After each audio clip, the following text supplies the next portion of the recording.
about 435 miles south of St. John's, Newfoundland. There were multiple shootings across the country over the holiday weekend. Shootings happened in cities and rural areas alike. Bullets flew in Idaho and Washington State, as well as Chicago, San Francisco, Philadelphia, and Los Angeles County. One state trooper was ambushed and critically wounded in central Pennsylvania. Commissioner Christopher Paris with the Pennsylvania State Police. Mr. Stein got out of his vehicle and fired several rounds from a long rifle into marked patrol cars. Another was killed by the same gunman. Trooper Jacques Rougeau, age 29. He had been on the force for almost... Reverend Thurston is on. Okay, let me say hello to him, and I'm up on Facebook. Multiple tornadoes swept. Great, I'm pulling it up now. Okay, no worries. Thank you so much. Reverend Thurston? Workers are working with counties to assess damage from the storms. This is AP News. Pastor Thurston? The National Hockey League season is over, but the NHL continues promoting its street hockey program aimed at knocking down barriers to the sport. Pastor Thurston? Creating interest in the game, even at the more casual levels. Former NHL goaltender Andrew Raycroft says he grew up playing street hockey. Get home from school, go outside, Okay. play with my friends. Is he up? Easiest way to get into He is. Let me see what the issue might be. Give me 1 second. Of course. I'm asking you to do several things at once. Pardon me. really tough. You're fine. No worries. You can still love the game and play the game, and that's what the street hockey I cannot. initiative is Okay, you doing. cannot hear me? French National Financial Prosecutor. Yeah, I just heard you say that. Okay, you heard me. Okay, Grant, fantastic, fantastic.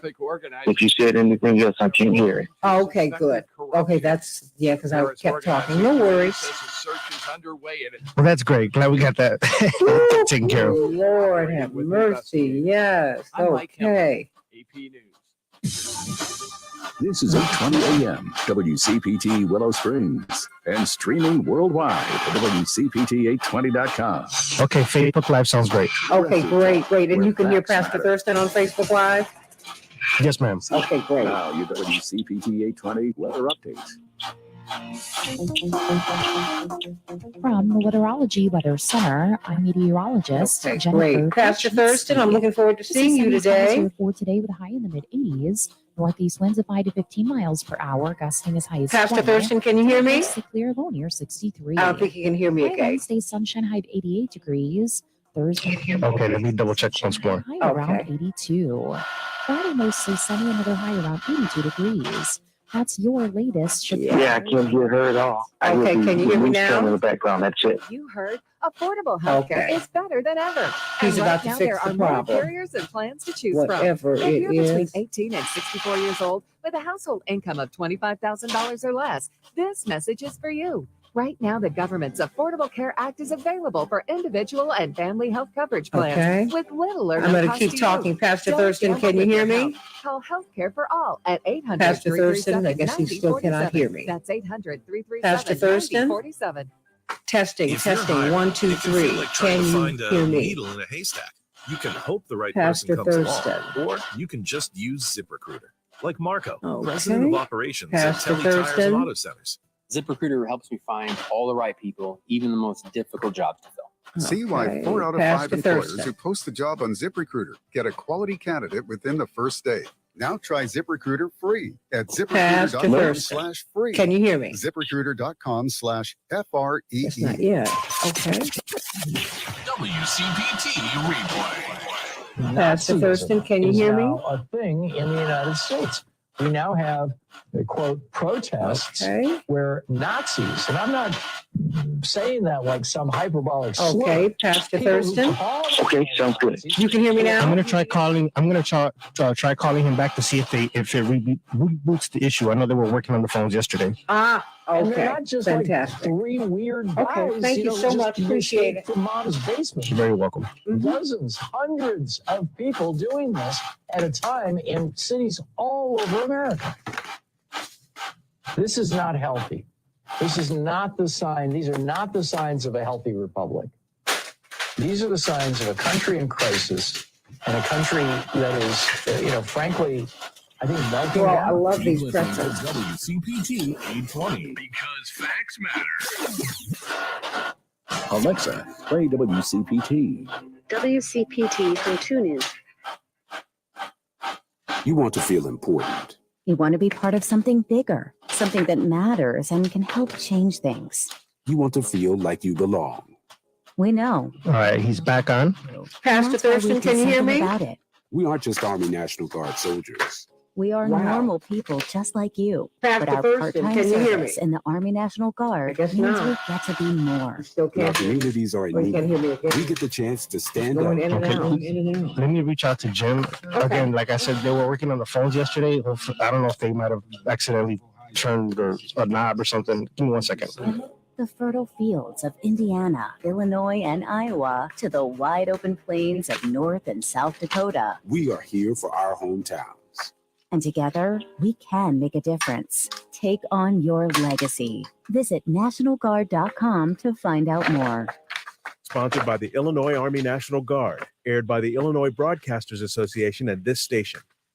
My dad served in Vietnam, the 82nd Airborne Division. He never talked about it. And my mom knew not to ask. So Dad buried himself at work and self-medicated and would lose his temper sometimes. Pastor Loud Thurston. noises would put him on edge. It got rough. So I finally said to him, Dad, you All right, let's try one more time. Okay, Pastor Thurston. Family member or friend. Hey, Santita. Oh, wow. Notice whenever Okay, keep talking to me. changes. Well, you know, thank you, Al, for the genius. Or increased anger could be a And sign he's of shut it out. concern. Oh, But praise the help Lord. is available. Can you hear me now? Thank you, sir. Went to VA. You are loud and clear. Great. And group therapy. Okay. And got some great tools to help him manage things. And I got my dad back. Listen to hundreds of inspiring Yes, stories it at is. maketheconnection.net. You meeting with Rose? Support the veterans. You in know your what? life. It really did. I can't wait to tell you about it. Recovery is possible. Great. Look forward to that. But you know what it is. You always Did have you to. receive a call or message that mentioned Social Security? Boy, you have. You know what? You just 1 have minute. to keep covering your Call back. and know your Social Security number or other. I get it.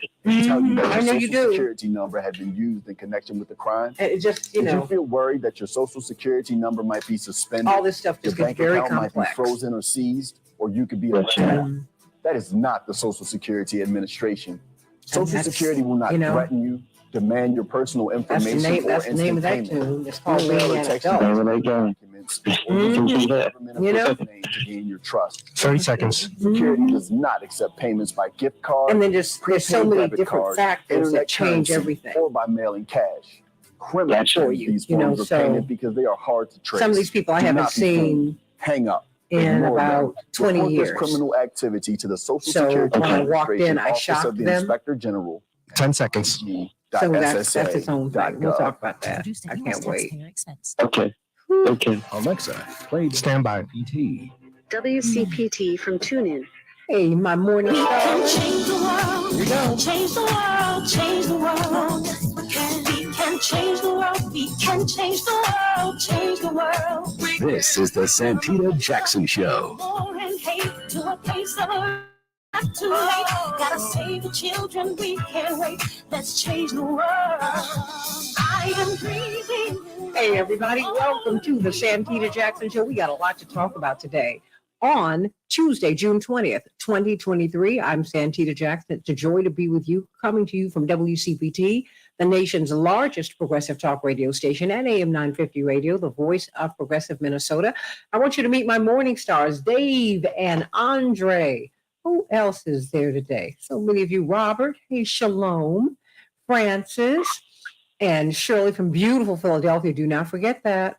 Don't forget that. Kenneth. And everybody, Linear Bob, how you doing? Barbara out there in Oak Park, sending you so much love. Dave Dowling. Everyone, please meet them on the Santita Jackson and Friends Facebook page and the Santita Jackson Show YouTube channel. The Santita Jackson Show YouTube channel. Please, please, please meet them over there. And let's talk about affirmative action today. Court is set to overturn, or at the very least gut, leave it in name only. The Supreme Court is set to overturn affirmative action. What will that look like? What will that look like? I can't help but think of President George W. Bush going to Yale during his presidency and getting his honorary doctorate from Yale, his alma mater, and laughing about getting in there. He said, I don't know how I got in. Well, if there's something called the legacy clause. And indeed, well north of 30%, maybe 40% of Ivy Leaguers are legacies. That is, their parents went to the school, so that gives them a decided advantage in terms of getting a seat at the Harvards and the Yales, et cetera, et cetera, et cetera. Affirmative action, however, means that you satisfy the basic requirements on your own, and race can be a factor in diversifying the class, which makes a whole lot of sense when you look at the world. America is only 4.5% of the world. 95.5% of the world doesn't speak English as their first language. It's not white. It's not male. You can just keep on going down the street. So what affirmative action helps Americans to do is get prepared for the world, for a world that looks like America's beginning to look like, not the way we think we look. So just think about that. Affirmative action means that you're qualified to be there. You're not a legacy. You have to earn your way in to that space. So let's talk about that, because if that is eliminated, what is that going to mean? John Nichols will be with us today. We had two giants in the progressive space to pass, William Griggs and Daniel Ellsberg, of course. And of course, he's going to weigh in on affirmative action as well. Got a lot to talk about today. Going to get a lot of thoughts about affirmative action. And I want to hear from you. Call me at 773. Hey, Michael Ann, 773-763-9278. 773-763-WCPT. I want to know what your thoughts are. What do you think about them ending this? I was watching Michael Smerconish's show on CNN, and 60% of his audience said, no, keep it. We need affirmative action. So what do you think? Do we need affirmative action? Do we need diversity? Do we need equity? Do we need inclusion? The greatest beneficiaries of affirmative action are not people of color. It's white women. That's right. So let's talk about that today, everybody. Call me at 773-763-9278, 773-763-WCPT. I want to know what your thoughts are today with respect to affirmative action. Call me at 773-763-9278, 773-763-9278. Let's get to some of these headlines. Have you been following this story? It's fascinating. A massive search operation is underway to find a submersive with live people on board that went missing on a trip to view the wreckage of the Titanic. The vessel lost contact nearly 2 hours into the dive on Sunday, according to the U.S. Coast Guard. Among those aboard are a British adventurer, a French diver, and a Pakistani father and son. Officials are racing against time to find the sub, which has between 70 and 96 hours of life support. Wow, everybody, the dive to the Titanic site usually lasts up to 11 hours, according to the tour company. God bless them, everybody. A tropical storm named Brett has formed over the central Atlantic Ocean and will likely become a hurricane by Wednesday. It is still too early to tell what impact, if any, it will have on the U.S. mainland. This is pretty early in the season, everybody, so it's something that we need to look into as we're watching the oceans heat up by many degrees, everybody. Today is World Refugee Day. Sounds like America, everybody, right? A day designated by the United Nations to honor the millions of refugees around the globe who have fled their home countries. The UN estimates the number of refugees worldwide is now approaching 35 million people, with more than 12 million in Europe. On Monday, a total of 41 multinational corporations pledged to provide jobs, training, and work opportunities for more than 250,000 refugees in Europe. In Chicago, it's going to be in the mid-70s today and a clear day. Minneapolis, St. Paul, 90 degrees and clear. In Major League Baseball, the Red Sox 9, the Twins 3. The Cubs shut out the Pirates 8-0, and the Rangers, well, they won over the White Sox 5-2. In the WNBA, the Sky had the night off, but tonight the Lynx will be playing the Sparks. Go Lynx. In Major League Soccer, Portland will be facing off against Chicago tomorrow. And Minneapolis, well, they're going to have the day off. And those are just some of the headlines on the Santita Jackson Show. We have got Pastor Stephen Thurston. That's right, New Covenant Missionary Baptist Church. When will you be preaching there again? And when will you be on Facebook? You know, I have to get it all in. Friday 3 p.m. Central Standard Time. I'll be on Facebook, on my Facebook page. That's Stephen with the PH, Stephen Thurston. And then there's a high probability of this Sunday. If I don't have to travel this Sunday, I'll be at New Covenant Baptist Church in Chicago, and that service is at 9 a.m. 9 a.m. I love it. I love it. I love it. Well, what is the good news? We need it today. I want to, yes, ma'am. I want to challenge us on the seatbelt that we have on success in our life, and to take that off. Let's see. Have you ever decided to try something new, like engaging a new relationship, getting a new boo, Santita, or doing something that would help you experience success in your career or some other area of life, and you were able to follow through just for a little bit, but then you stopped? Did you climb halfway up that mountain before you stopped and climbed back down? See, this is what a lot of people do. They stop before they even start, or they start something new and don't continue to follow through. And this is because of our emotional glue. Somebody saying, what's emotional glue, Stephen? Great question. Glad you asked. It's unresolved issues buried within us. It's where our energy patterning is often frozen in time, and it's from where we're filtering and dictating our own lives.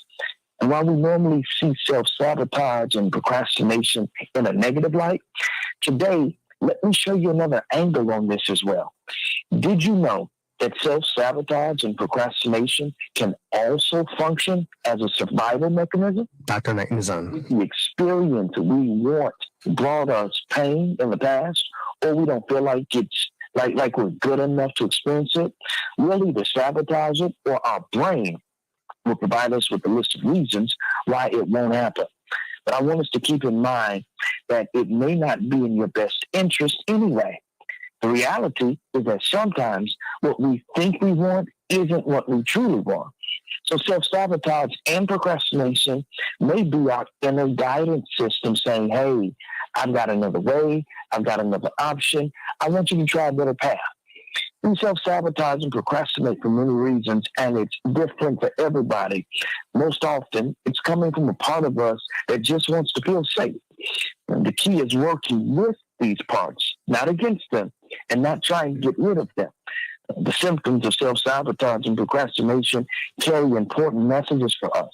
Most often, they're a cry out from our inner child. And I always say this, what we don't cry out as a child, we often act out as an adult.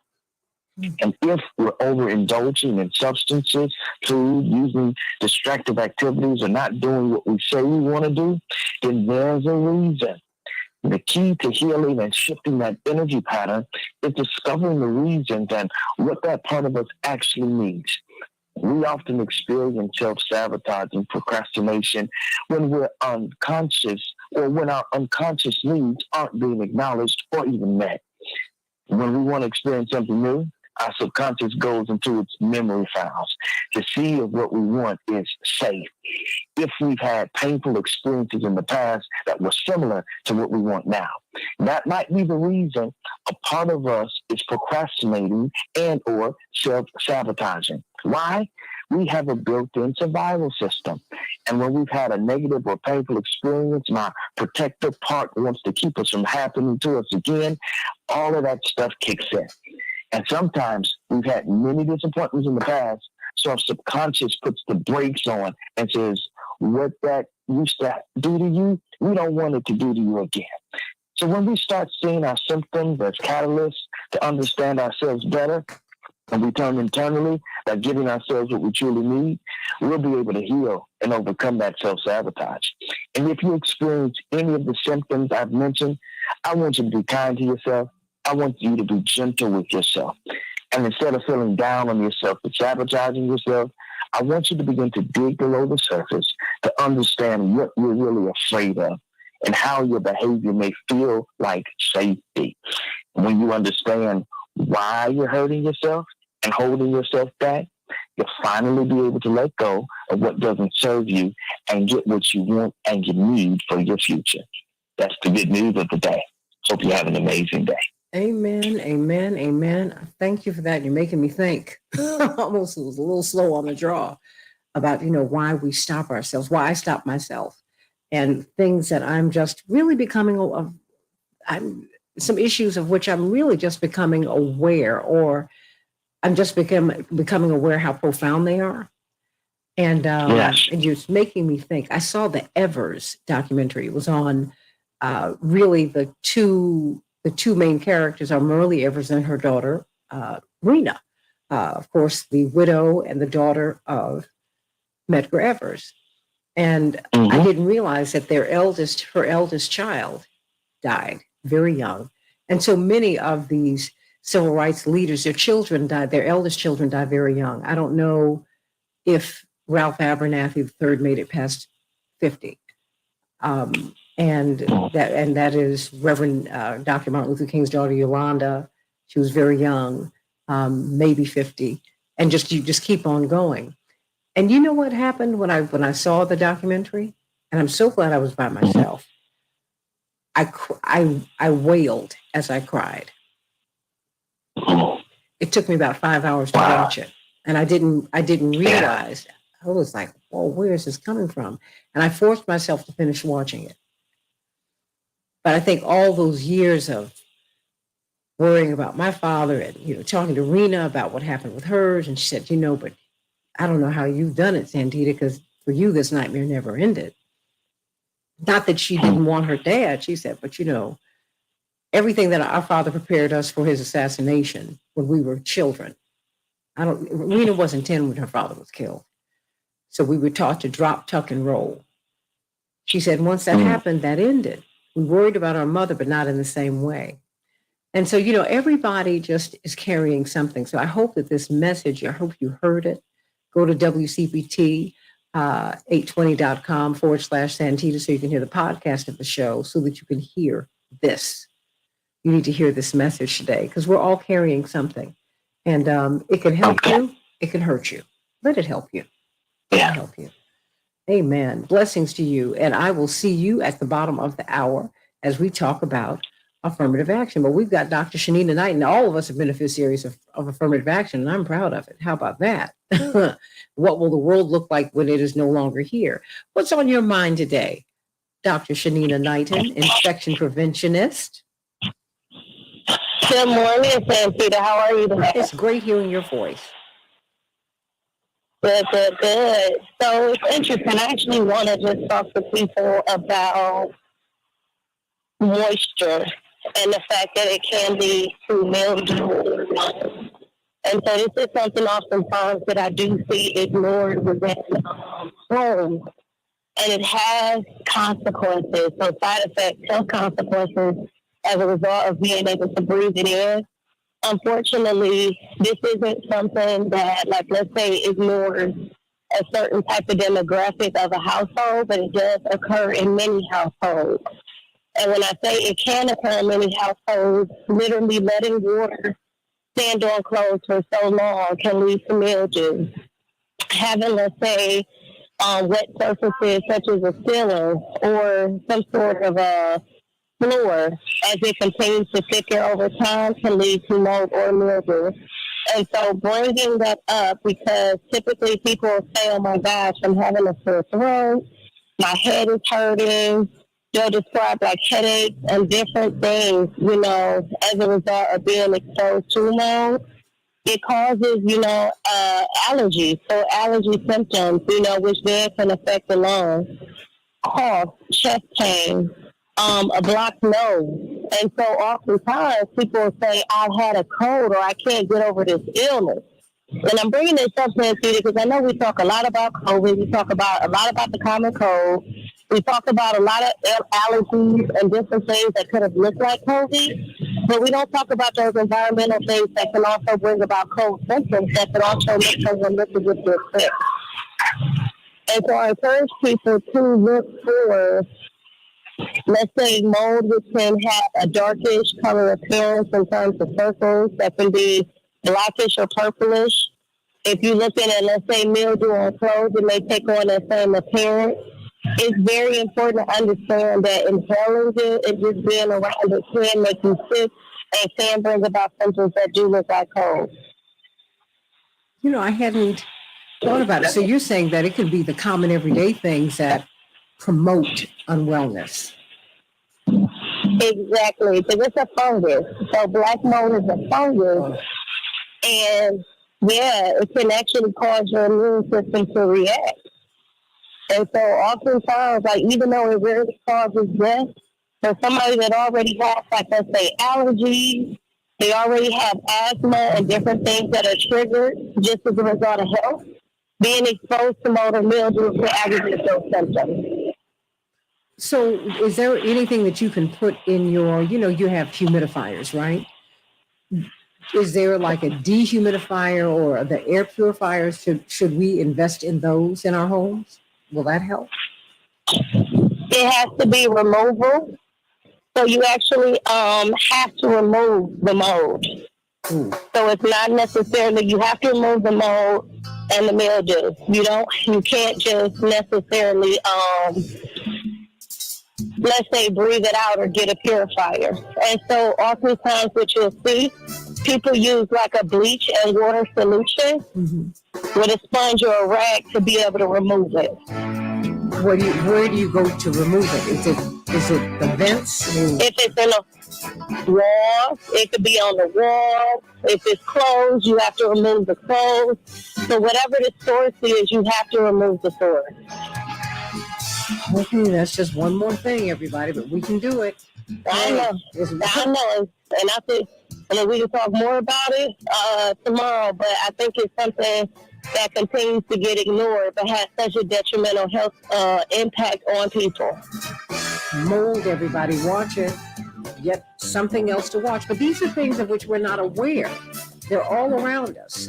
And so sometimes, maybe when we got sick over the past couple of years, what was promoting it was something in our environment, something in our clothes, something that we touched. You see, Dr. Knighton was at a picnic and the condiments had mold.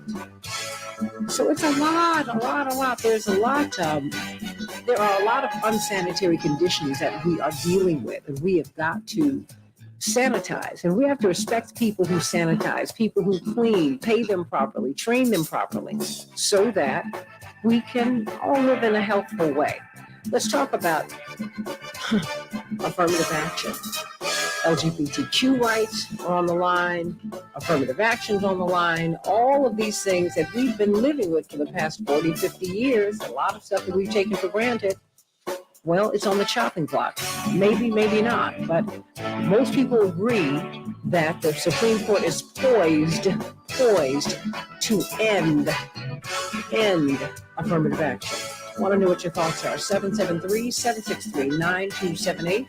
773-763-WCPT. Back with more of the Santita Jackson Show in just a minute. Dr. Knighton. Good morning. Good morning. So crazy because every time listen, now why does craziness got to come after Juneteenth? I don't know. But it doesn't stop. I am never at a loss for what I can talk about. Never. But you know what? I want to get you to help me talk about this Tori Bowie, the track star who died in labor. Yeah. Maternal mortality. I think it's something we really need to look at. It's just hard to believe that she died like that. But I'm going to tell you, Santita, it's going to sound nuts, but that could have been my story when I was 29, getting ready to have my last child. It could have also happened during the first two, during the first kid. So the first kid and the third kid was a hard time. And what's so bad is, it is a such thing as having providers that do not listen to you. And I am in healthcare. And so imagine telling somebody, not even telling somebody you're not in healthcare because you don't want to be judged, but then realizing that you need to, because long story short, if you don't speak up, then who will? And I'll never forget my words when I was having my youngest. And I literally looked over to that surgeon and I said, I cannot die on this table. I got 2 other kids that are dependent on me. Because my blood pressure had dropped to 72/30. What? And I was telling them that I was having chest pain, eyes wide open on the surgical table. Well, what did he say? Yeah. He said, shut her up. And they put me under. And so I missed seeing my daughter for the first 4 hours of her life because I had complications. And my point of saying that is you tell these people what's going on and they don't listen. So when you have that young lady who didn't make it to the hospital, that was at home, that likely could have had symptoms of preeclampsia or high blood pressure, she could have had something going on. But the thing is, it's been plenty of times where you'll call in and they will ignore you. Or they'll try to downplay your symptoms. But I tell anybody, you are the CEO of your own health. And if you can't get that provider to listen, you need to switch providers. Did you have any indication that your provider would be that callous? I did not, but when I started to see the signs, so for example, that was at the 11th hour. So I already knew at that moment, if I had another kid, it wouldn't be because I would be up under the care of that surgeon. My midwife the whole time was great, but you never know that that's getting ready to, you don't know that it's getting ready to happen. But I will tell you, leading up to, if you do have providers and you're seeing them for prenatal care and all of that, and you don't like them, you're not going to like them when it's time to go into labor. You're not going to like them if something serious is going on. 1 minute. So it's up to you. You got to make the switch. Your doctor said, shut her up. Your doctor said, shut her up and put me and put me under. Ms. Jackson, we have everybody except for Miss Attorney O'Neill. I'll continue to try calling, but everyone else is We have on. Attorney Hoffler. We have Dwight McKee. We have Miss Serna. Yes, they're out. Okay. Just trying to make sure. We have Attorney Hoffler. Attorney Hoffler? I'm here. Okay. And Melody Serna? You heard Dr. Knighton just said what her experience was. She almost died having her baby, too. Wow. We got to talk 10 about seconds. maternal mortality. Stand by, everybody. That'll be another show, another day.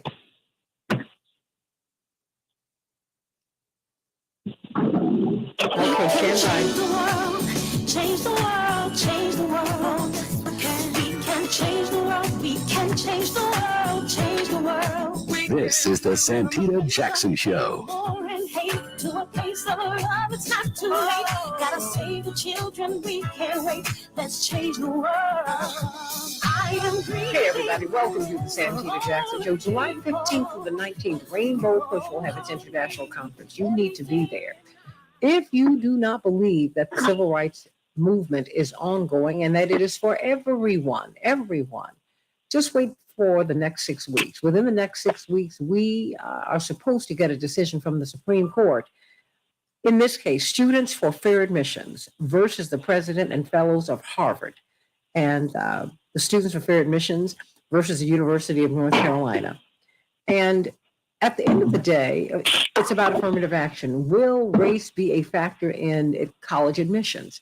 Affirmative action, according to the Legal Information Institute, is a set of procedures designed to eliminate unlawful discrimination among applicants, remedy the results of such prior discrimination, and prevent such discrimination in the future. In fact, it is a Republican program, just like ACA is. Yeah. ACA was first put forth by Republicans in a big paper in 1989. That's why they were able to send it to an independent who ended up becoming a Republican, but he really has been very middle of the road. Mitt Romney, when he was governor of Massachusetts.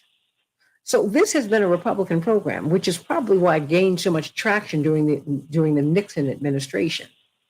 He deployed people across the country to try and open up businesses, to really eliminate these unlawful practices, these discriminatory practices that suppressed Black banks, suppressed Black businesses, suppressed admissions for Black people and brown people and white women to get into universities. Indeed, the greatest beneficiary of affirmative action, it's not been Black people, it's not been indigenous people.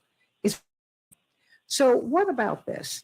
But specifically, it has been Black people who spurred this. And this came from a speech in 1965 by Lyndon Baines Johnson. he said it, he put it this way. This is the need for affirmative action. You do not take a man who for years has been hobbled by chains, liberate him, bring him to the starting line of a race, saying you are free to compete with all the others, and still justly believe you have been completely fair. This is the next and more profound stage of the battle for civil rights. He was speaking of affirmative action. So let us bring on Melody Cerna. We're so glad that you're back with us today because we need to talk about this and how it impacts all of our communities, Melody. Of course, she's the executive director of the American Indian Center here in Chicago, but she's got a voice that really resonates with all of us. So many of you loved hearing her last week, and I'm going to bring her on anytime I can. And of course, attorney C.K. Hoffler, chair of Rainbow Push, legal scholar and legal analyst on Court TV, former president of the National Bar Association, the largest and oldest Black bar association in the world. And we've got Dwight McKee, noted social scientist. Let me start with you, just briefly, CK. Affirmative action, what do you expect the court to do? And who do you expect to pen, or you, as you put it yesterday, to ink the opinion? Good morning, Santita. Well, I do expect, let me take the last question first. I do expect that Justice Clarence Thomas, will ink or pen the opinion that will essentially gut affirmative action. I predict in both the Harvard case and the North Carolina, the UNC case, that the affirmative action, all of the fact that race is a factor to be considered, will be annihilated, minimized, or neutralized. I do think that we have a very, very conservative court. We have a court that, Justice Clarence Thomas has already announced what he thinks about affirmative action. He's been waiting for this issue to come before him. He's been waiting for his opportunity. And I do believe that he would not rest or leave or retire or feel that his time has passed on the U.S. Supreme Court before he annihilates affirmative action. It is, he announced his position decades ago. He's lived by it. He has used a similar analysis that I believe he's going to use to annihilate affirmative action. And so we have to brace ourselves for that. In fact, there are some schools that are anticipating and that are putting in place plans to get around the fact that they will no longer be able to consider as a factor race. And so I think that, and gender, it's not just race, but also gender, as you said, white women have been the greatest beneficiaries of the affirmative action programs in terms of business, but at issue here is in colleges and universities. And so I think that we're going to see a sea change in this country, and this is going to feed right into the narrative that we see in Texas, that we see in Georgia, that we see in Florida, where we are seeing governors saying, that you can't consider diversity. You can't even include the word diversity and inclusion and equity in what you do if you are at a public institution. So I think that the U.S. Supreme Court is going to reflect that reality, or that reality will be embedded in the opinion that Justice Thomas will ink, unfortunately. Melody Cerna, your thoughts? And do you think race should be a consideration when you are considering all of these other factors to admit someone to college? Good morning. Good morning. I think I look at the 60s, right? And we were talking yesterday, or Friday, right, on ICWA and rights and where we were as a country when these things were really being done. And I think, a lot of these laws are put into place to apologize, right? They're apologetic laws that are meant for people of color to kind of right a wrong that they won't actually say out loud. And for me, it's a way to address that historical discrimination, that underrepresentation of all these racial minorities in education and employment. But on the opposite side, right, it's based on the principle that diversity is a valuable asset for learning and society, and that race-conscious policies are necessary to overcome the effects of systemic racism and to create equal opportunities for all. We were talking about, one of the main beneficiaries are white women. When they made changes, to affirmative action law, it covered veterans, it covered women, it covered people with disability, it covered our LGBTQ, IA plus people, our Two-Spirit people. But affirmative action has helped Native Americans gain access to college and universities that would otherwise be out of reach for them. It's enabled them to pursue fields of study that are relevant to their culture, history, our needs, things such as law, medicine, education, environmental science. We call it iSTEAM, which is indigenous, STEAM and STEM works. Affirmative actions also fostered a sense of belonging and empowerment for a lot of Native American students who have often faced, isolation, stereotyping, discrimination on campuses. But, I want to say that I want to drop this little fact real quick, and it's the American Indian College Fund. According to a report by the American Indian College Fund, affirmative action has improved the Native American society in the field of education by increasing the number of Native American professionals, leaders, and role models in various sectors. For example, between 1970 and 2010, the number of Native American lawyers increased from 38 to 2,640. The number of Native American physicians increased from 11 to 3,400. And the number of Native American teachers increased from 1,000 to 26,000. These numbers are still low compared to other racial groups and our other relatives, but they do show that the positive impacts of affirmative action on Native American communities. And Santita, when we talked about this, a couple months back, I reminded you my daughter is a Native American woman, young lady, who just finished her freshman year at Cornell University. And, affirmative action has its benefits to the folks in our community, but it's not a hand up. And I think people need to really hear that it's not a hand up. We have to be on the same level, the same playing field.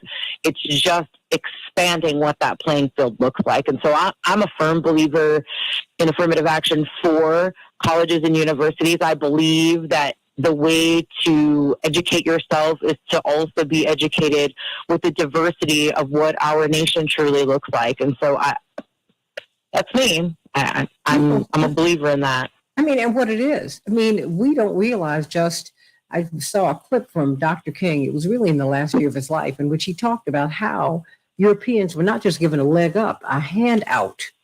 They were given land, they were given money, they were given colleges, they were given. But it's always a debate when you're talking about you, indigenous people, upon whose land we are building. We've never respected any treaty with you. And Black people who built the country. This is unbelievable. Reverend Stephen Thurston, your thoughts? Santita, I think it's incumbent that we continue to push the fight for inclusion of affirmative action, because shutting down affirmative action puts up further roadblocks on the path to power, prosperity, and progress for people of color and women. The data on income inequality, poverty rates, equality in educational resources, access to quality healthcare, etc., shows us that structural racism is still at play. And as long as we have a structural problem, we need to have structural solutions. And this is one of them. It's a key one. And so we've got to keep this in place. Well, what do you think America is going to look like, Pastor Thurston, without it? It seems like so many policies are being put in place to take us backwards, to take us back to where we fought so hard to come from. We would look like a place that's continuously dominated by white, straight men. And that seems to be the play. And anything that's facing extinction is going to fight like hell to stay alive. And when you look at the root of many of these policies, it's a fight to stay alive, to stay in power, to stay in control, to stay at the top of the food chain. Dwight McKee, your thoughts about this? It's after the Bakke decision, the expectation was, the danger of the Bakke decision, which happened, I think, in 1979, was that, affirmative action within the next generation or so. I remember my parents saying this to me very clearly. They're going to take it back. That's going to be part of your fight. Now, we fought to get it, but be very clear, these people are on the march to take this back from you. And here we are. Dwight McKee. Well, I agree with TK. They're going to take it back. They're going to take the race out the equation, and they're going to use the 13th, 14th, and 15th Amendments to do it and say this has to be a race-neutral society, and it's unfair to give people an advantage based on race. So I think what we have to be prepared to do is to reconfigure the program, not around race, but around area code. Part of their argument is that the people who were enslaved are no longer alive and people who were enslaved are no longer alive. But in the last 75, 80 years, discrimination has been set up by the federal government around area code. That is quantifiable. Is that redlining was based on area code, the area code that you lived in. Your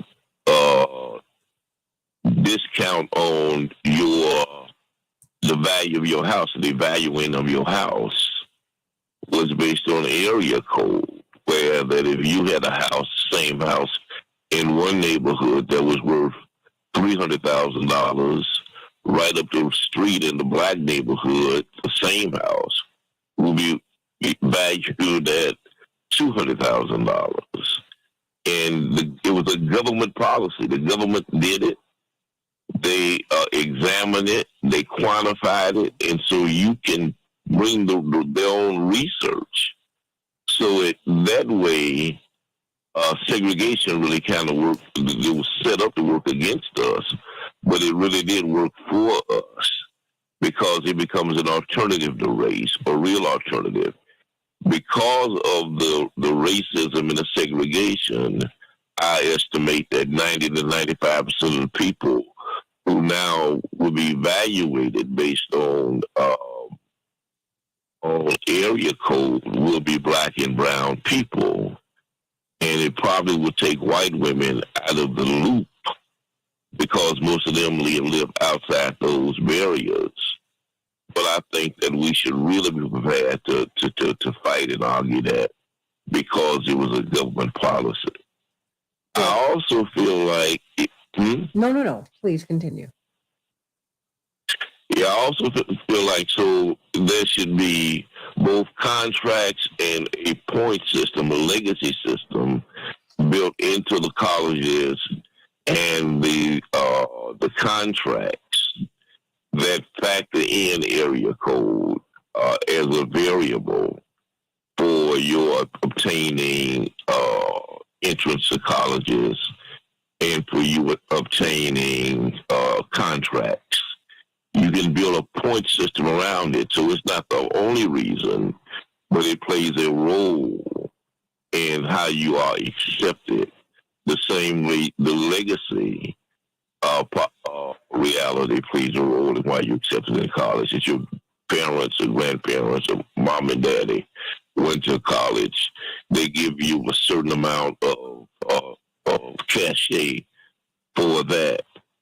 And any school, I think, that does not adapt to it, then it should be one set of rules for them. So if their basis of bringing in and enrolling new students is based purely on scholarship, not race, but scholarship and achievement, that should hold true for the football programs, for the sports programs. And so you can't have two set of rules. They bring the athletes in based on disadvantage, but everybody else has to be a scholar. When some of these schools find out they're going to have one basketball player and two football players, and their TV revenue is going to be cut in half, and them stands going to be half empty, you'll see them make a quick adjustment. That needs to happen. To the situation. That needs to happen because they recruit these in the income revenue, in the income generating sports, football, basketball, not baseball, not hockey, not rugby, no, not even soccer, but where you make the big money, March Madness money. Well, yeah, they recruit them and they relax the rules to let them in. They get them tutors. They do everything they can. But when it comes to academics, not so much. Make the case before, because I want everybody on the panel to weigh in. CK, how do you make the case if you were before the Supreme Court, and we know that you could be? Just make a brief case. You heard what LBGA said. He said you can't hold someone in shackles for hundreds of years and then put them at the starting line and say, okay, you go. He said, no, it doesn't work that way. Now, if he made that much sense almost 60 years ago, talk to me. How do you make the case for affirmative action today? Well, first of all, I would define what affirmative action is. I would make clear to the justices that affirmative action is not giving someone a pass. That you're taking candidates, someone who is qualified, who meets the criteria to be admitted to that school, but that race, because they come from a community that has been historically deprived of higher education, and the numbers reflect this. So because that is the reality, that race should be considered as a factor to level the playing field. Because if we don't consider race as a factor, then we should not consider legacy. If we don't consider legacy, we should not consider athletic prowess. If we don't consider athletic prowess, we should not consider any factors, that disability of any kind, gender, we shouldn't consider anything. And it's just whoever in a meritocracy has the highest grades should be admitted. And the result will be that you will have a less diverse, closed, and less productive society, that we will be creating generations of people who do not reflect the realities in these United States of America. Because the United States of America is a diverse country.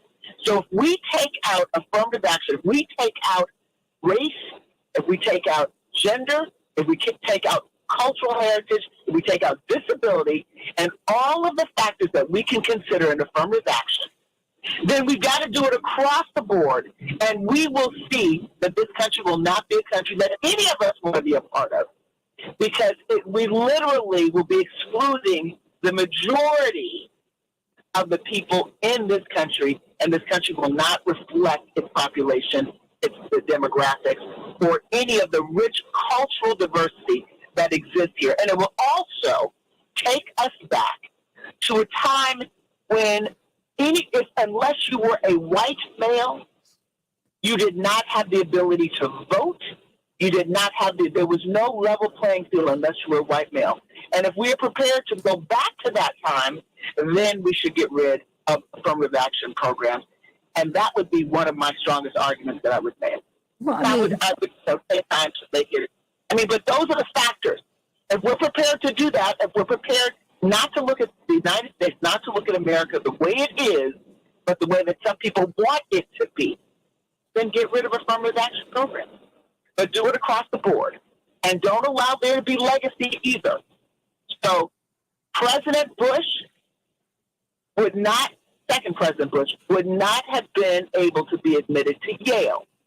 And all of the people who stand in a position of legacy at Harvard, at Yale, at the Ivy League schools, and at other schools would not be, legacy cannot be considered. It has to be strictly on their grades. And let's see if there is a championship team anywhere in the United States without that diversity. And by the way, there are many athletes like my son who are also honor students, who also do well, and just love the sport. But if you get rid of affirmative action, they may not be considered in certain schools. I don't know.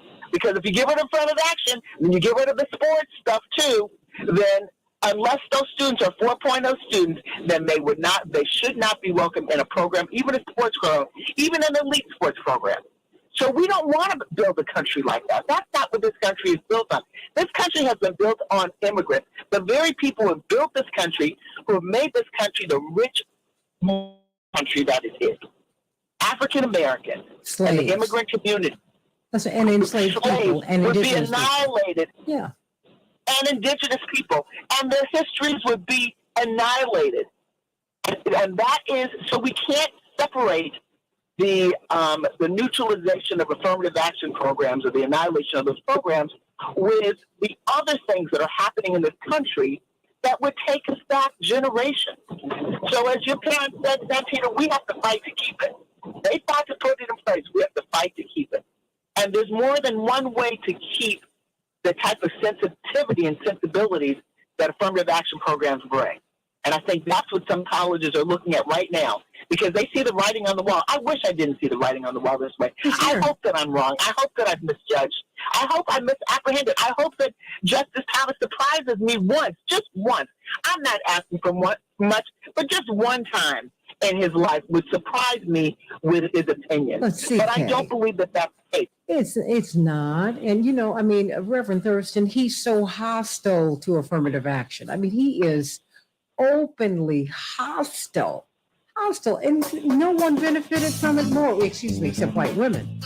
I mean, Pastor Thurston, before you leave, this hostility that he has, last couple of minutes, talk to me. I mean, because he is angry, viscerally angry about affirmative action. Because I got here on my own. No, you didn't.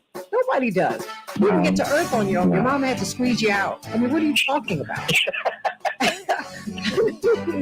What? Yeah, there's some internal issues on his side, and the arguments against affirmative action, they miss much of the point of why it exists.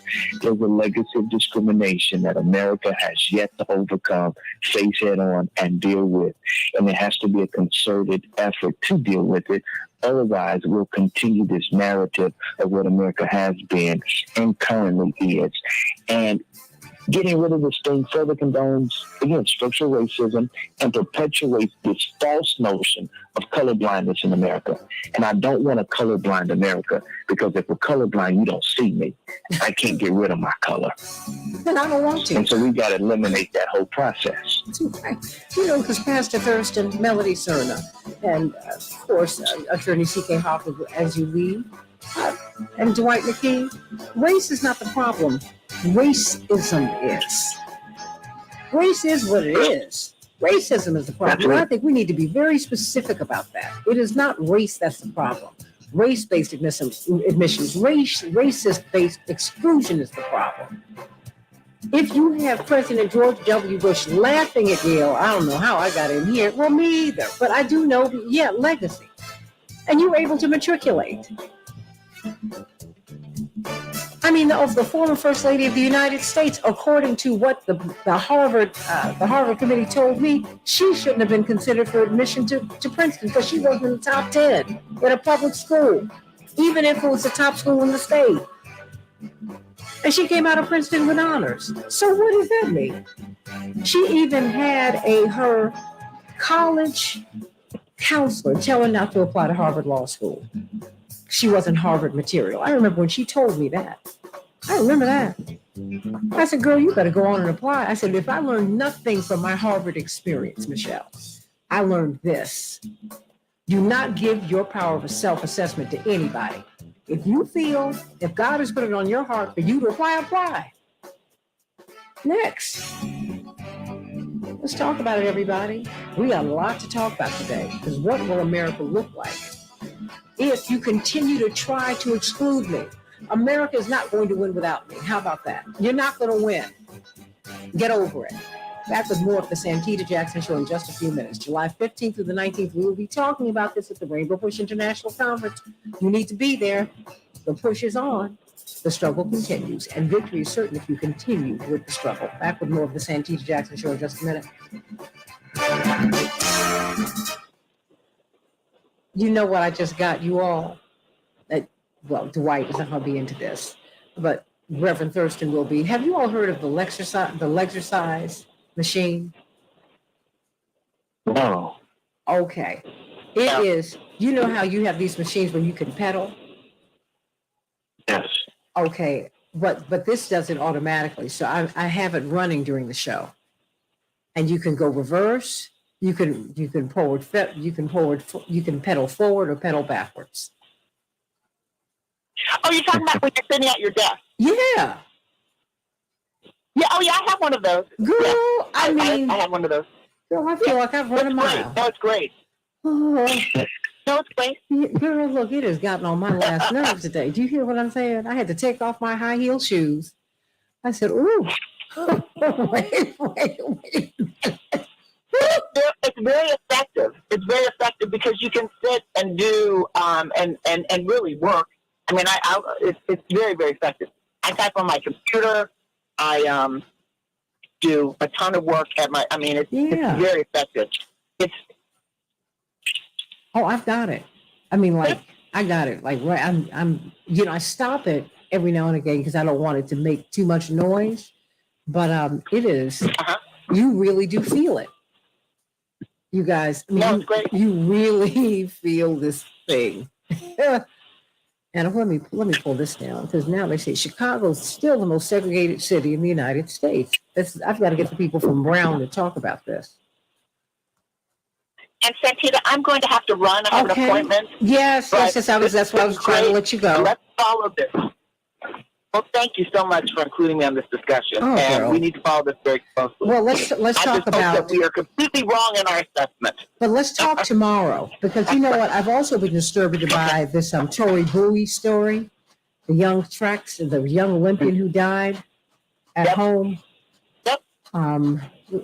Somebody needs. I mean, there's got to be some lawsuits. And you just heard Dr. Knighton, her blood pressure dropped to 70/30. I think 72/30 or 70/30, and her doctor said shut her up, and they put her under. Shut her up. Well, I can tell you, it's a horrible thing. I mean, I see it all the time, in cases that I triage in my med malpractice. It's just horrible. Dr. Reeves and Attorney O'Neill are on. For all women, we are supposed to. Morning. Okay. Absolutely. Well, I'm gonna let you go because I need the line, but I'm gonna let you go. Sending you much love. Everybody, watch your background noise. Okay. And Attorney Terry O'Neill. Yes, hey, Santita, so sorry. My phone didn't ring because I had put it on mute yesterday and forgot to take it off mute. I take that personally because I know you didn't want to hear from me. No. Okay, let me see. Who do I still have with me? Dwight? Here. Okay, Melody? Yes. Is Reverend Thurston there or did he leave? I'm here. Okay, fantastic. We've got Attorney Terry O'Neill, former national president for the National Organization of Women, and me and my Lexerciser. Yes. Whew, my goodness. Look, I think I'm gonna be out of breath in a minute. Whew. Oh, and Dr. Reeves, do we have her? Hi, good morning, everyone. Hi, Santita. Hey, how you doing? Oh, pretty good, thank you. Now let me turn this off. Wow. Oh, Lord. Okay. And we have your favorite, two of your favorites, Dr. D and Reverend Thurston on with you, Marnie, Dr. Reeves. How you doing, Marnie? Yes, good morning. How are you doing, Dwight? How are you doing, Dr. Thurston? Pretty bad. Hey, how are you? Coming along. Awesome. Great. I don't get that kind of group. I'm just fresh off of contract negotiations here in New York, so we're having a wonderful time here. Nice. Yes. We have a tentative agreement, so that's how long has amazing. it taken you all to get that? 9 months. We started just a little bit before the previous contract expired. But we got everything that we asked for, no give backs. We're just going to a ratification vote this week. Okay. Ooh. Okay. All right, everybody stay right here. All right. Sorry, I'm trying to get a couple of things together here. Okay. All right. Okay. All right. How much time do we have, Alex? A little over 1 minute. Okay, fantastic. So everybody who I have a head count. I have Attorney Terry O'Neill. Yes, I'm here. Dr. Marnie Reeves. I'm here. Melody Cerna. I'm here. Reverend Thurston. I'm here. Dwight McKee. Yo. Oh, all right. Very good. And at the bottom of the hour, we're going to have, John Nichols. John, thank you. John Nichols. 1 minute. Thank you, Alex. Okay. All right. Hey, Michael Ann, it's good. You going over to YouTube? Everybody, please go over to YouTube to the Santita Jackson Show. Please do that. You know, when you get a lot of traction, and I've been getting a lot, Facebook reached out and they wanted me to urge you to get over to YouTube. So please do 30 that. seconds. Thank you, everybody. Stand by.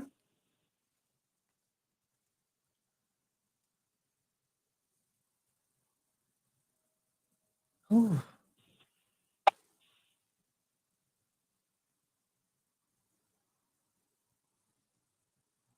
Ten seconds. Stand by.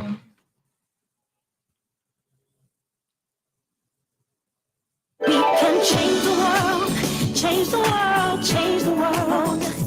We can change the world, we can change the world, change the world. This is the Santita Jackson Show. War and hate to a place of love, it's not too late. Gotta save the children, we can't wait. Let's change the world. Hey, everybody. Welcome to the Santita Jackson Show. Let's talk about affirmative action. Call me at 773-763-9278, 773-763-9278. Let's talk about this, everybody. The Supreme Court within the next month and a half is poised. The expectation is that it will be a court that will overturn, certainly will gut, if not outright overturn affirmative action. What will that mean? And many believe that this has been the moment for which Clarence Thomas was put on the court in the first place. They've been talking about this since before he got on the court. He is absolutely allergic to a program that has benefited him, not just greatly. He is where he is because race has been a consideration as he has been pulled into the elite schools in this country and onto the Supreme Court. So let's talk about this. I mean, Clarence Thomas, or should I say Cyril Thomas, would not be on the Supreme Court. No. Clarence Thomas is. Think about that. Call us at 773-763-9278. Let's get to some of these headlines. A massive search operation is underway to find a submersible with 5 people on board that went missing on a trip to view the wreckage of the Titanic. The vessel lost contact nearly 2 hours into its dive on Sunday, and among those on board are a British adventurer, a Pakistani father and son, and a French diver. Officials are racing against time to find the sub, which has between 70 and 96 hours of oxygen left. A tropical storm named Brett has formed over the central Atlantic Ocean and will likely become a hurricane by Wednesday. Everyone is expecting this to be an extremely active hurricane season. Today is World Refugee Day, a day designated by the United Nations to honor the millions of refugees around the globe who have fled their home countries.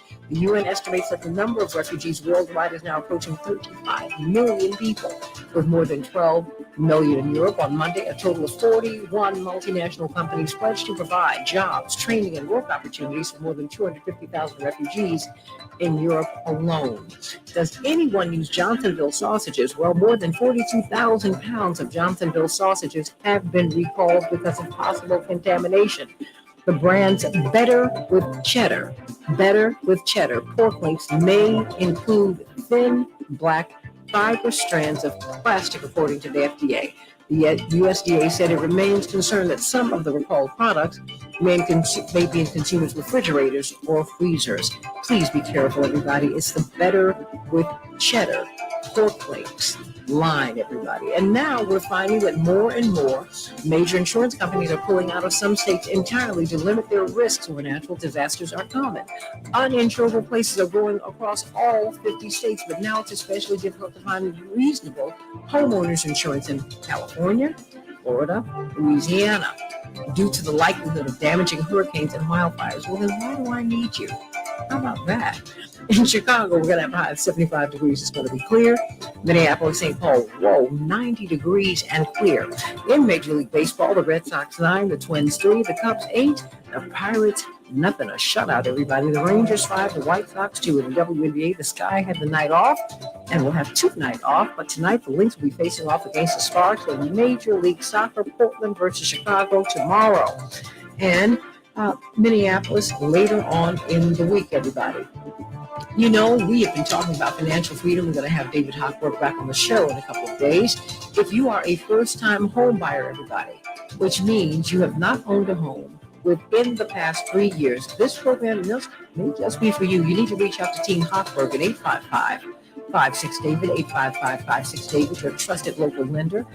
First-time home buyers, if you have not owned a home in the past 3 years, well, guess what? You made up only 26% of the marketplace last year, down from 34% the year before, and a higher number the year before that and the year before that. So Fannie Mae and Freddie Mac have said this is not good because it is not good for an America where Americans do not own homes. So they want to turn these numbers around by incentivizing first-time home buyers, people who have not owned a home in the past 3 years, for whatever reason. They want to incentivize you with a substantially lower rate. So if you live in the Chicago area and the combined total household income in your home is $105,700 or less, that can be several people who are the heads of your household. You need to call Team Hochberg at 855-56-DAVID, 855-56-DAVID. If you have not owned a home, everybody, within the past 3 years, this could be your opportunity to own a home. Go to 56David, 56david.com. You can find out more. But you know what? I think you should call them at 855-56-DAVID. Call them and tell them what your story is, and they can help you. If not with this problem, with something else, everybody. It's a special offer that can expire at any time, because the rates can be raised at any time. So if you want to help your children, your children's children, try to own a home, because remember, home ownership begets home ownership down the line, and on and on and on it goes. So call 855-56-DAVID, 855-56-DAVID, and become a homeowner. 56david.com is the website you can also go to. President Lyndon Baines Johnson at my old school, my beloved Howard University, said this in 1965 as he was signing the great and constructing, along with Whitney Young and Dr. King and James Farmer and Roy Wilkins and Clarence Mitchell Jr., the 101st senator. That's what he was affectionately known as. He was the top lobbyist for the NAACP in Washington for decades. Well, they all were writing these bills. And so he said, look, in support of affirmative action, you do not take a man, and I quote, who for years has been hobbled by chains, liberate him, bring him to the starting line of a race, saying you are free to compete with all the others and still justly believe you have been completely fair. This is the next and more profound stage of the battle for civil rights. He was speaking of, that's right, affirmative action. But how is it that in a couple of generations, well, really 3, now this could all go out the window, really at the behest of a Black man? No one has argued more strenuously against affirmative action than Clarence Thomas and people like him. People like him who've benefited greatly, who've benefited absolutely from affirmative action. So we've got Dr. D, Dwight McKee, we've got Reverend Stephen Thurston, New Covenant Missionary Baptist Church, we've got Melody Cerner. She is the executive director of the American Indian Center of Chicago. And we have now joining us the former national president of the National Organization of Women, Attorney Terry O'Neill. It's very interesting, Attorney Terry O'Neill. We're watching some of the people who have benefited the most from affirmative action argue most strenuously against it, a Black man and white women. No one has benefited more from affirmative action than white women. Is that not correct? Oh, Santita, I think it's really important to recognize that white women have by far been the primary beneficiaries of affirmative action ever since affirmative action first, began to be used. And Santita, that's both in college admissions and it's also in the workplace. one of the things, parenthetically, one of the things I worry about, I do expect the Supreme Court to strike down affirmative action, and I don't think they're going to limit it to college admissions. I think it's going to move into workplace diversity efforts too. So I really am concerned about it. Frankly, I know that there certainly are people of color who object, African Americans specifically, people who do object to affirmative action. But right now they're very much a minority, and Clarence Thomas is very much an outlier for a number of reasons on the Supreme Court. What worries me, and let me say one more thing, affirmative action, which today is justified on the basis that it helps white people because white people do better in a diverse community. That's really the basic. That's the basic pitch for affirmative action. I don't particularly like that. I don't like blindness. I think color blindness is just killing us right now. The war on drugs is killing us. It's killing America. It's aimed at African Americans and devastating African American communities, but it's poisoning all of us. But to get back to, why are so many people against affirmative action? I think it's because we have been sold this false story that somehow the United States is diverse enough. And I would say, well, that's from a white person's perspective. Yes, maybe it's diverse enough. Maybe it's from a racist white person's perspective, we're diverse enough, but we're not. And as flimsy as affirmative action has turned out to be, we still need it.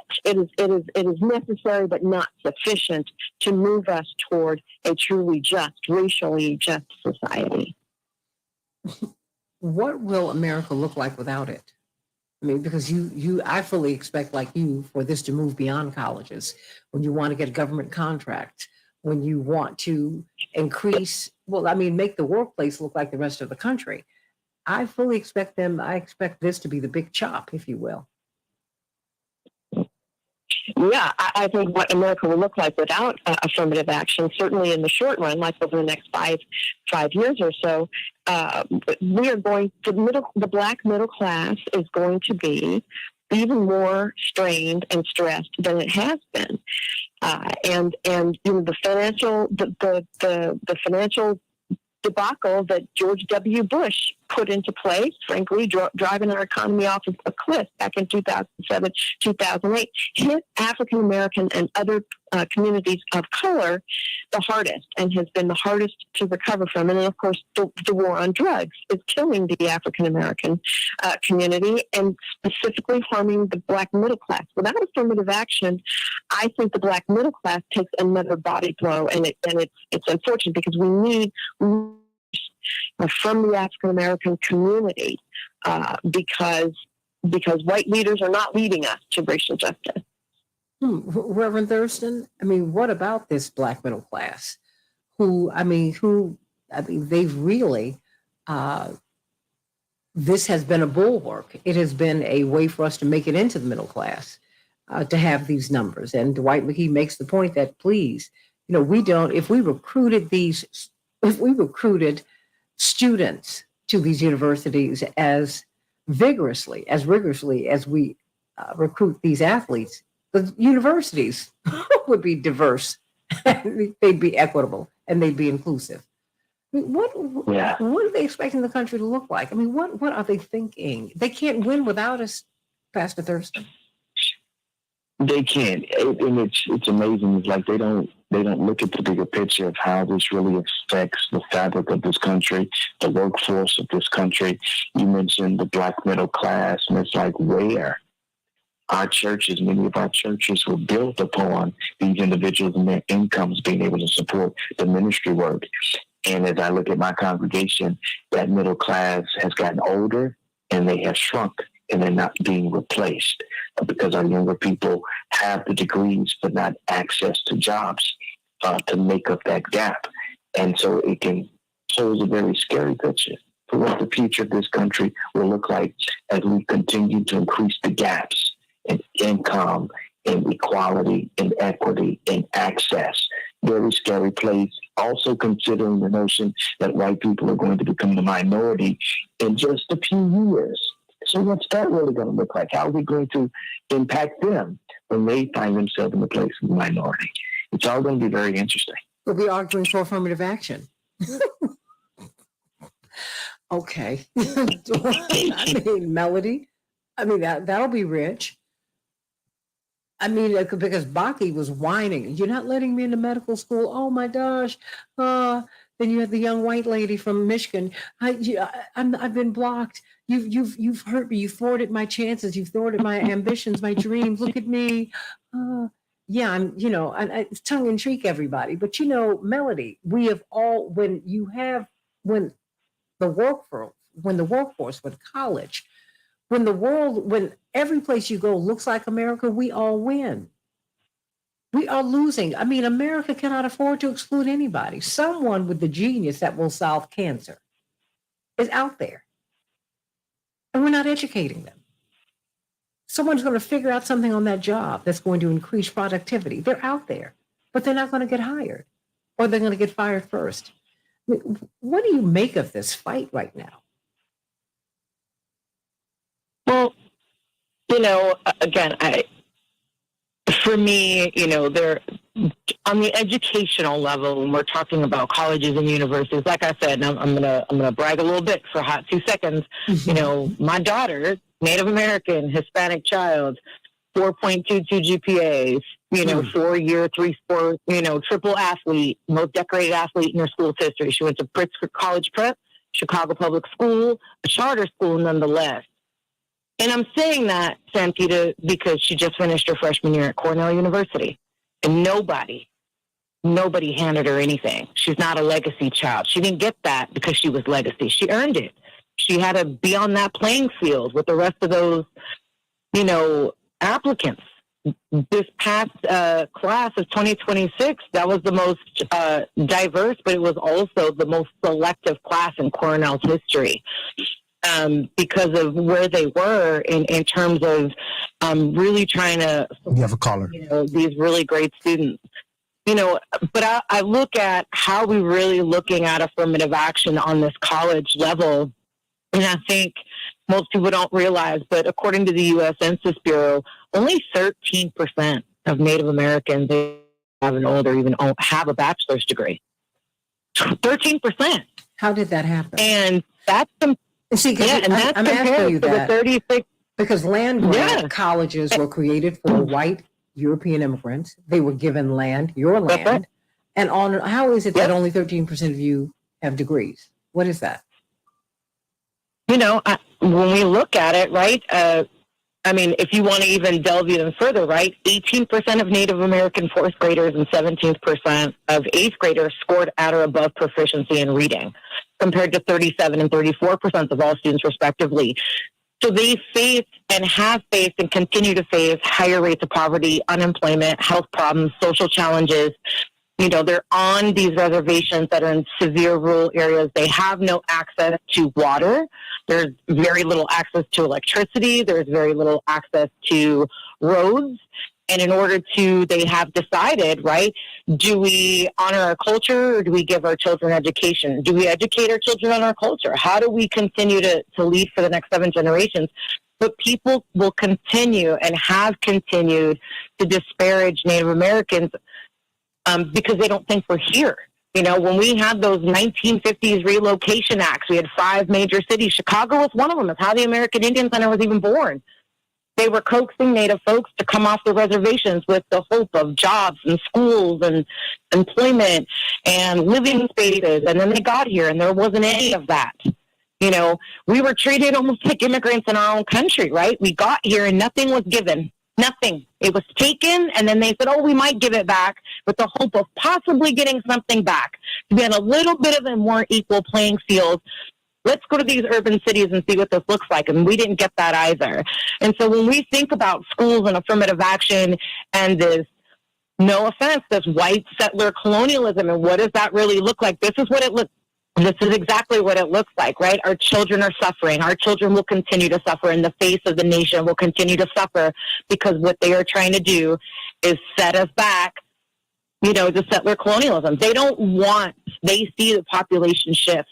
The U.S. Census does lie, but those numbers, those aren't, minorities are growing. We're the largest, all of us, right? People of color are growing at a rate that we're surpassing white people, and yet white men still hold the top 1% of all the wealth in the world. All the wealth in the world, not just the country, the world. So as their settler practices, and people always like to remind people, well, I didn't do anything to you. Yes, but your ancestors did. And as you continue to carry that legacy from generation to generation, you might as well have. Because unless you're there to change it, unless you're there to truly fix a generation, Sandra Day O'Connor, when she made her decision, she said, well, I hope we don't have to do this in 25 years. And here we are, 20 years later, still dealing with affirmative action. And we have to, because we are still being stifled and, for who we are and how we get educated. And I think that's huge. When I was listening earlier about leadership, if you think about the top countries in Fortune 500, less than 5% are run by people of color. But those numbers, mostly white men and white women. And so when we continue to think, right, how does that really look? Why are we still fighting to be treated as equal in 2023? No longer 1960. Why are we still being treated in 2023 like we're still in shackles and chains and on the trail of death and on the long walk home, as Indigenous people? We should not have to do that in modern day society with our iPhones and, fancy clothes, or, if our kids are in, I don't want to ramble, and I'm sorry if I digress, but, we were talking about Chicago and its diverse neighborhoods. There are 77 neighborhoods. There is one for every person that is in this country. We're actually one of the most diverse, if not the most diverse city in the country. And the most segregated. There is not. Yeah. And we do not have one neighborhood for Native American folks. We've never had one neighborhood. We are spanned across all 77 and in 50 wards. It's the same way you dilute our vote. It's the same way you dilute things. So when you dilute population affirmative action, what you're doing is you're diluting voices. And it's done that way. And so we're doing it in Chicago Public Schools. They had to go away with, another really prime example is, Chicago Public Schools, in order to their place-based affirmative action policy in regards to selective enrollment in high schools.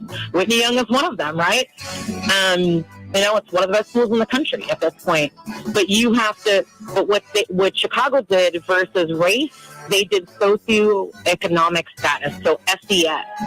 So depending on where you lived in the city was how many points you were going to get on that selective enrollment test to say, what does that look like? But not all poor neighborhoods are minority neighborhoods. Let's be very clear. So when we talk about zip codes, we got to be also mindful of what those zip codes look like, because they're not all minority zip codes. Because if you're in Kentucky and you're a low-income white family, and West Virginia, you're going to start. That's right, West Virginia. Places in California. Yeah, exactly. So what do we do now? So we have to be mindful about what we're doing, and just wait for it, because they're going to drop some fentanyl on you, so they can run you out and you won't fight back. So right there, we got John Nichols coming up, because I want Dwight McKee and Terry O'Neill. I want you to respond to that, Reverend Thurston. They don't have a neighborhood. Indigenous peoples don't have a neighborhood. You've got Little Italy. You've got black folks settling on the west and south side. You've got, Mexican American neighbors. Blah, blah, blah, blah. All that matters, because your identity matters. So let's talk about that. And Chicago is still on paper and in fact the most segregated city in the United States, particularly when it comes to black and white people. Not between white and Asian people, between black and white. So let's talk about this. What will all of this mean, this discussion about affirmative action? Do you think it's necessary? Do you think it's important? I cannot wait to get to my caller on the other side of the break. Back in just a minute on the Santita Jackson Show. And I respond on the other side. Okay. But you all can talk right now. You all can talk right Stephen, now. I've got to jump off. Okay, but I'll see you later on today. Yes, ma'am. You want to say something real quick to the audience? We're on StreamYard before you go. want to thank this amazing panel for allowing me to share with your brilliant minds. And again, let's continue to fight for our people and for people that are marginalized and minimized in any way you can. There's so many issues out here. You don't have to pick all of them. Just pick one to lend your voice, your energies, and your efforts to. Amen to that. Amen to that. Well, I will see you later, and thank you very much. Good. Everybody have a great day. Oh, Terry O'Neill, I mean, you know, and white people will make the argument, and some black people and some indigenous people too, they will try to make the argument that, oh my goodness, well, these indigenous children, these black children, these children are doing poorly because they are intellectually inferior and they don't have, and their home life is not what it needs to be. You know, you hear all this drivel, all this foolishness, right? Well, exactly. It is foolishness. And we've got, you know, Americans throughout all of us really have been sold on this false notion that it's individuals, that any failure to get ahead is not structural. There's no such thing as structural racism. It's all about the individual, you know. And in fact, I think we talked about measuring kids' achievement in school, which I agree is important, but all I hear about, you know, if I'm listening to the news, is the test scores that kids score. I'm not hearing. I think that they should be measuring schools not just on how the kids are performing on tests, but you know, how many of the schools don't have toilet paper? How many of them don't have bathrooms that are operative, that are working? How many of them don't have school books that are updated? You know, we are running public schools that where none of these things are available in poor neighborhoods. So let's take a collective look at how we're doing in this country. And you know, it's absolutely right. Look, we're in a political environment where one of the two major parties in this country is promoting a racist as well as misogynist agenda. Pure and simple. And they're doing it because they think they can get votes that way. The people who are funding the Republican Party, you know, are the corporations and the billionaires who want lower taxes, less regulation, lower taxes, less regulation. And the way they think they can get their people elected is if their people are super racist. And it's working, Santita. You know, it's working. So I think this whole, you know, blame the individual for any problems is a big part of why we are where we are right now. Anyone want to respond before we come back? John Nichols, how are you? I'm good. It's good to hear your voice. 1 minute. John, you know, that's Terry O'Neill. And I don't know if you know Melody Cerna.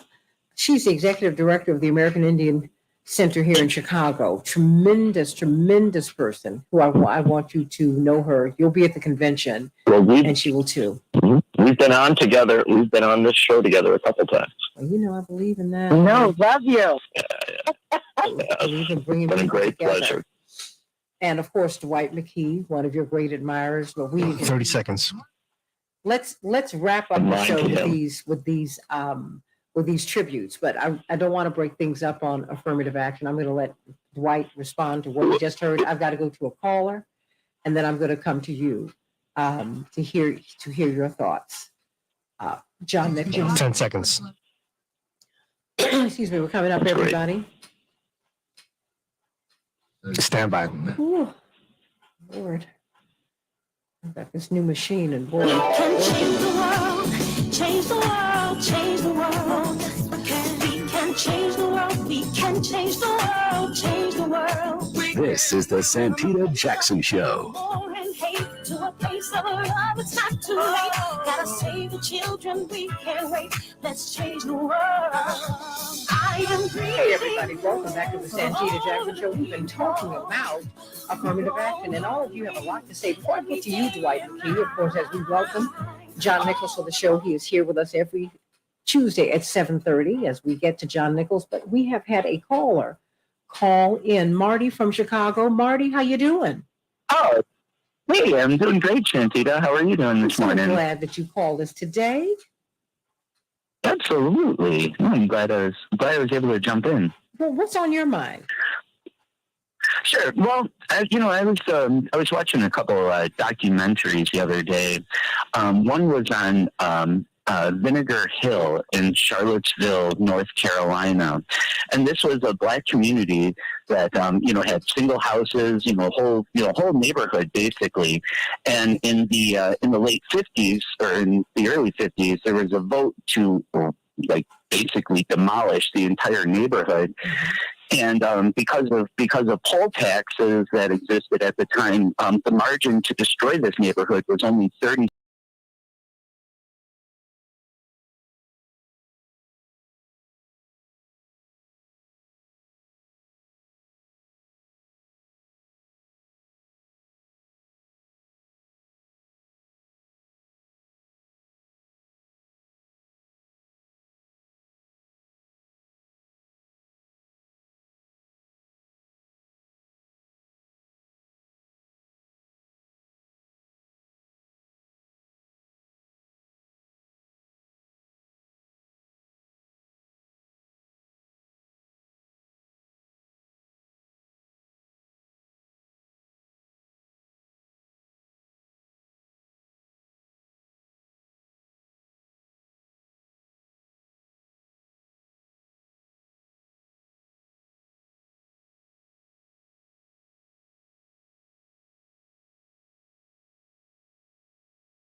And your other guest, mentioned the war on drugs, which has disproportionately impacted Black Americans.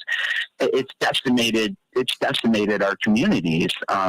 So I believe that we are still direly in need of affirmative action. I think that without it, I think that things would just get more disproportionately, until we have some kind of universal basic income or something, to ensure that everybody has equitable access, to our financial system here.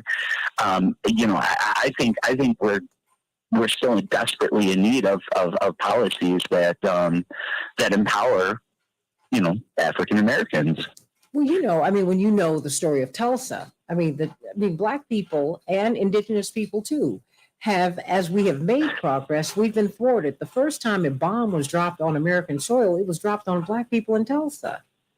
This was not just some gang, gang fight. No. White people attacked Black people, killed them, and burned up their town because it was the most prosperous town in the area. And the other most prosperous town was an indigenous town, making indigenous people the wealthiest people in the country. In the world, because they had tapped into oil. So hold on, Dwight. So these are things that I think it's important, Marty, for you to know, to understand homesteading and how white European immigrants were advantaged, all of that, because people have been disadvantaged. And other people have been advantaged. And that is the rub. Dwight McKee? Well, the biggest affirmative action program of all time was the Homestead Act in 1862 that Lincoln put in, where he gave 300,000 European immigrants 160 acres of the indigenous people's land to move to and to live on. And so we're going to talk about affirmative action. That's the greatest product of affirmative action. And the first, recourse should be that those Europeans who benefited from that should pay the indigenous for that land, because the land that they gave to the Europeans, the U.S. government didn't own. It was other people's land. And so we should start by having them pay for the use of that land to the people who were the original owners of the land, which are the indigenous people. And secondly, I'm not necessarily locked into affirmative action as a solution. I'm more locked into equity. I think that our own institutions, the Black institutions, the indigenous people's institutions can carry the ball if they would have the funding that the white schools have. And so I'm more involved, more resolved to give us our percentage of the money for the black institutions, and we will not just excel, we can compete against the Harvards and the Princetons, whose biggest asset is that they have these huge endowment funds of money they stole for the last 300 years. And so if you give us just our percentage of the money to the black institutions and the brown institutions and Hispanic institutions, we would be more than competitive. You know, the last week, the Denver won the championship. Mm-hmm. Well, they won a championship. They had been an ABA team, and they came into the league as a whole team, as opposed to the Negro leagues that they bought little single players and sprinkled them into on the white teams. And so the Negro leagues folded, while the 4 or 5 teams that they bought through the ABA excelled. And like I said, the Denver Nuggets beat everybody in the league. And so I think we have to start looking more at equity than, you know, the model of sprinkle some Negroes here and there and let them justify themselves. Well, you know, I do believe we need our institutions. We really do. I mean, you need the 7 sister schools, Terry. You need indigenous schools. You need these land grant schools. You need them. You need them. I mean, I know what HBCUs have done for America. I know what they've done for Black people. I know the confidence that you walk into the world, John Nichols. My father told me when I was looking at college, and I was recruited so heavily. My mother said, "Okay, there are 4 schools you can apply to. You already have a full scholarship to Howard and Spelman, so you know you're going to go there, right? Because that's where you can afford to go, okay? But, you know, my father said, well, I want you to go where you want to go. And my father would never contradict my mother. He wouldn't. But he said, because, Harvard and Yale are on the table for you. If you want to go there, Daddy will send you. I will figure it out. Don't you worry about that. But I want you to understand this. Leadership is bred in majority environments. You know, Dr. King went to Morehouse. Then he went to Boston. And he just started going down the list. And that's just how it is. And because we had an opportunity to keep the Negro leagues, John, but, we were so eager to be hugged up with white people that we gave away one of the most prosperous businesses that we've ever developed. We gave that up to be a part of them, to be absorbed into the major leagues, to make money for other people. So here we go. So, talk to me about this. As we go into this election cycle and as we just really, as America continues to, we're growing. And growing, morphing, I don't know quite what it is, but, the expectation is that Clarence Thomas is going to ink the opinion that's going to undo the program that got him to where he is.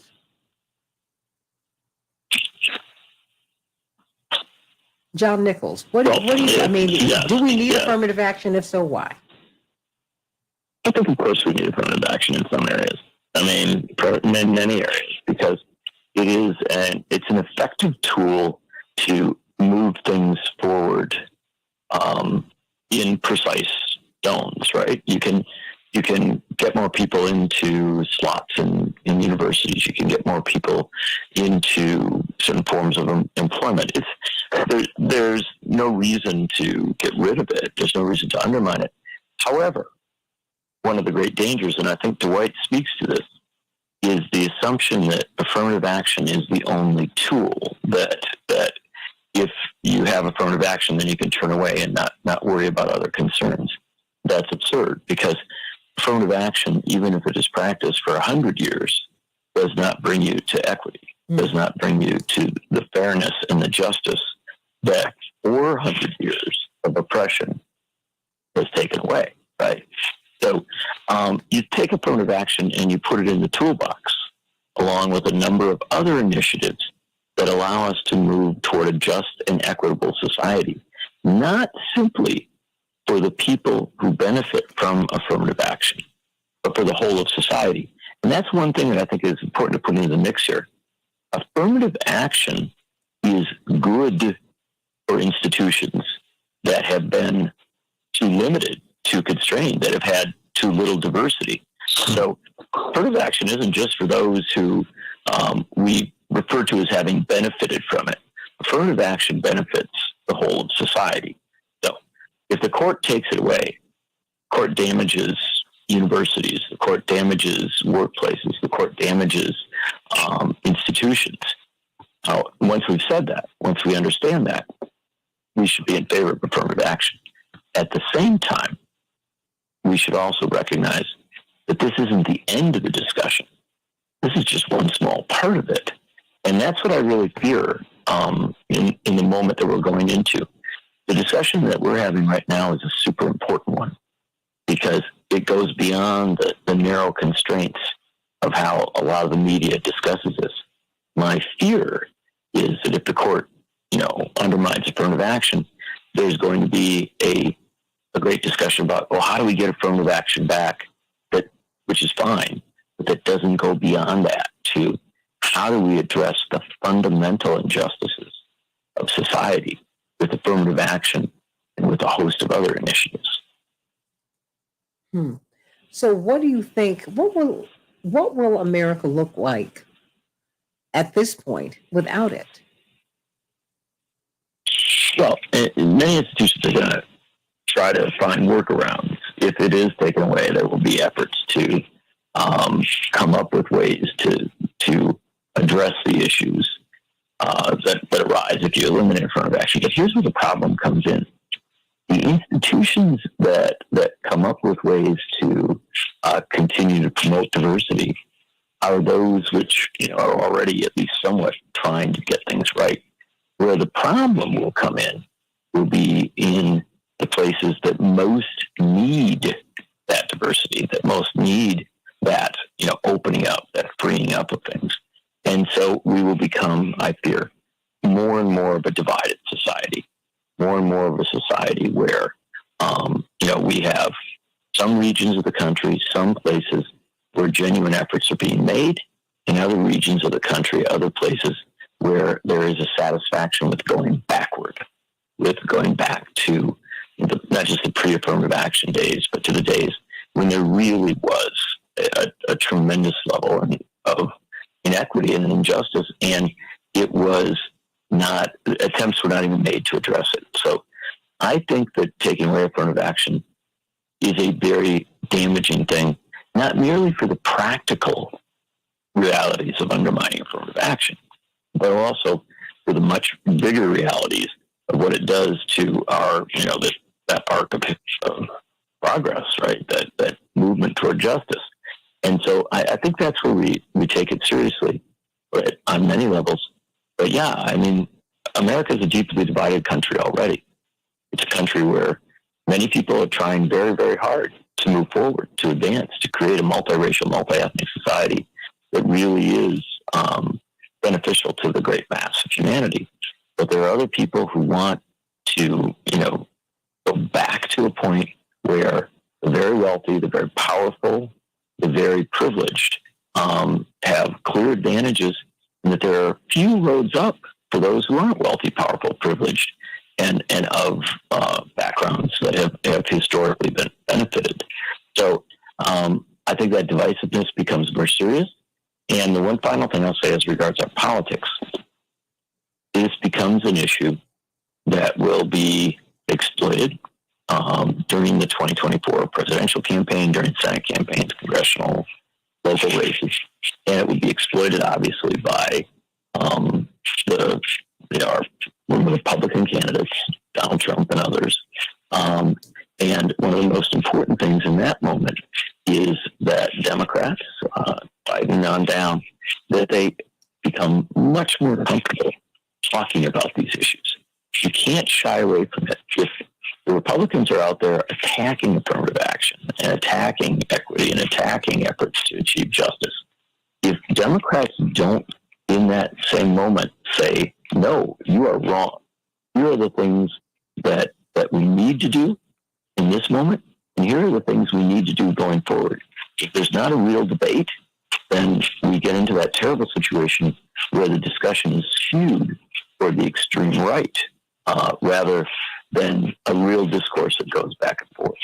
Well, why don't they deploy white women? I can tell you what it looked like. I can tell you what it'll look like. Okay. It'll look like Republic. It look like the Republican National Convention. It'll look like Friends. It'll look like Steinfeld. That's what it'll be looking like. Well, there's no question about that. But, the problem is, in terms of a Democratic strategy, I don't see Democrats deploying white women.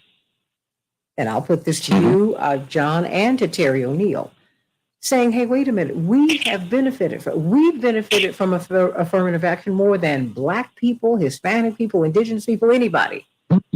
Why don't they do that? Can I just throw in one thing? Please. Well, because the Democratic Party is a party that operates out of fear. They're afraid to go into debates. They'd rather avoid them and move toward what they think is easier areas to talk about, right? And so as a result, they cede whole areas of territory to the Republicans. And you say, yes, white women should step forward? Absolutely. But white men can step forward as well. Yeah. There are plenty of white men who have benefited from affirmative action. Remember, we have schools across this country that admit people based on regional issues, right? There are schools that seek to have a balance of diversity of rural and urban, of, people from different parts of the country. And many of those who benefited from that are white men. Affirmative action has existed in so many forms for so many years that the suggestion that it is simply, beneficial to one particular group, to one particular community, is absurd. And so what you need to have is one of those situations where we start to educate people by folks coming forward and saying, look, I've benefited from this, and show a different face, right? Say, yeah, the benefits have spread across society. And then also the other thing of it is to have people say, and this is, white women, white men, people of all backgrounds, say, look, my life was made better. My experience was made better by the fact that I was in an institution that was diverse, that had people of all backgrounds. Now, that doesn't mean that you always have to have that circumstance. There are plenty of circumstances, as you talk about, historic Black colleges and universities, where people benefit by being in a community where there is a majority circumstance. But we can talk about all of that, right? And have a real, rich, diverse discussion of it. The key is to not avoid it, right? Mm-hmm. The key is to have everyone talking about it. If we do, then we're not going to go backward. But if we avoid the discussion, then we cede the territory to, as Dwight says, the Republican National Convention. And we'll lose more than an election. We will lose something much, much more precious. Before we go, we've got about 5 more minutes here. We lost 2 giants over the past couple of weeks, and I don't want their lives and their accomplishments to go unacknowledged. Talk to us about Mr. Griggs and Mr. Ellsberg. Well, 2 very different people that both worthy of recognition. And first off, I'll mention William Spriggs, and I think people on this show, many of them will be familiar with him. But those who are not, he was an economist. And, economists are often seen as folks who are on the sidelines, right? Folks who, comment on what's going on and offer ideas, and they give us perspectives on how to do things. But William Spriggs, who had a deep, rich tradition in Black colleges, and also who taught, across the spectrum, ultimately ending up at Howard, heading the economics department there. Mm-hmm. He was an economist as an activist. And the thing about him that was so vital was that very early on, he recognized that the profession of economics, the people who do economics, do not, necessarily respect and understand the whole of society. They don't speak speak to the diversity of our society. And so this is a big, big deal. We as a country are very influenced by economists, and yet often, as Spriggs pointed out, economics kind of is skewed by historic structural racism. And so he opened up the field. He pushed us to have a broader discussion. And luckily, he became an assistant secretary of labor under Barack Obama, then became the chief economist for the AFL-CIO. And his effort to open up our discourse about how economics influences our lives, I can't begin to do it justice in this short amount of time, but he was a transformational figure, died way too young at the age of 68. Now, the other person we're talking about is Daniel Ellsberg.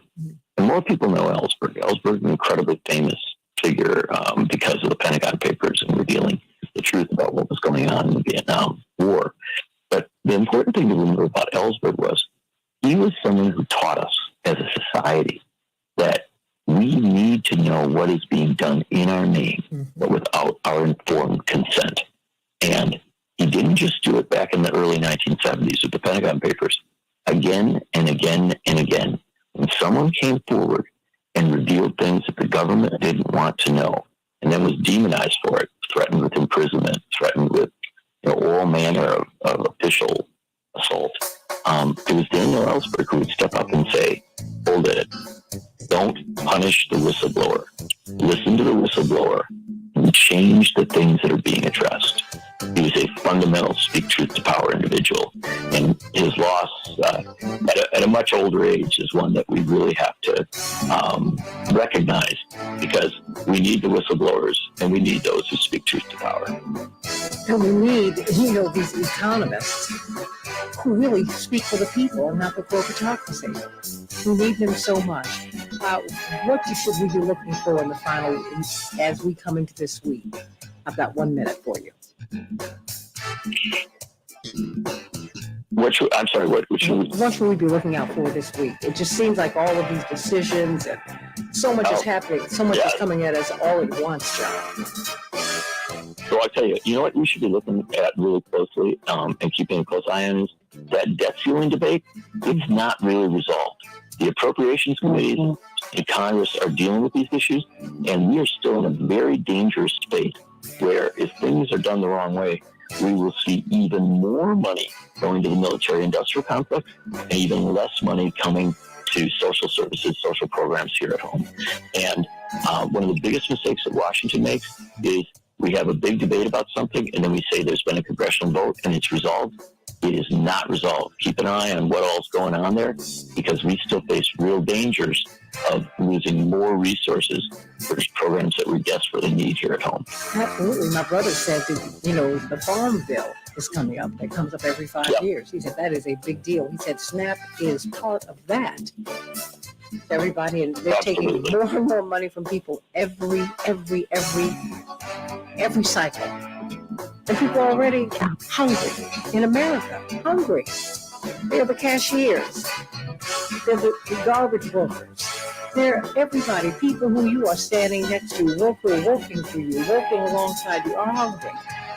And they might live in a nice house. They might drive a nice car. They might be riding the bus every day. People are struggling out here. Think about that, everybody. Love you. God bless you. Alex, thank you for a great show. Going to get some closing thoughts from this wonderful panel on the Santita Jackson Show YouTube channel. Of course, check out John Nichols on, of course, in The Nation magazine. Sending you much love. Let me get some closing thoughts from everybody because I am running today. Melody, what do you want us to know?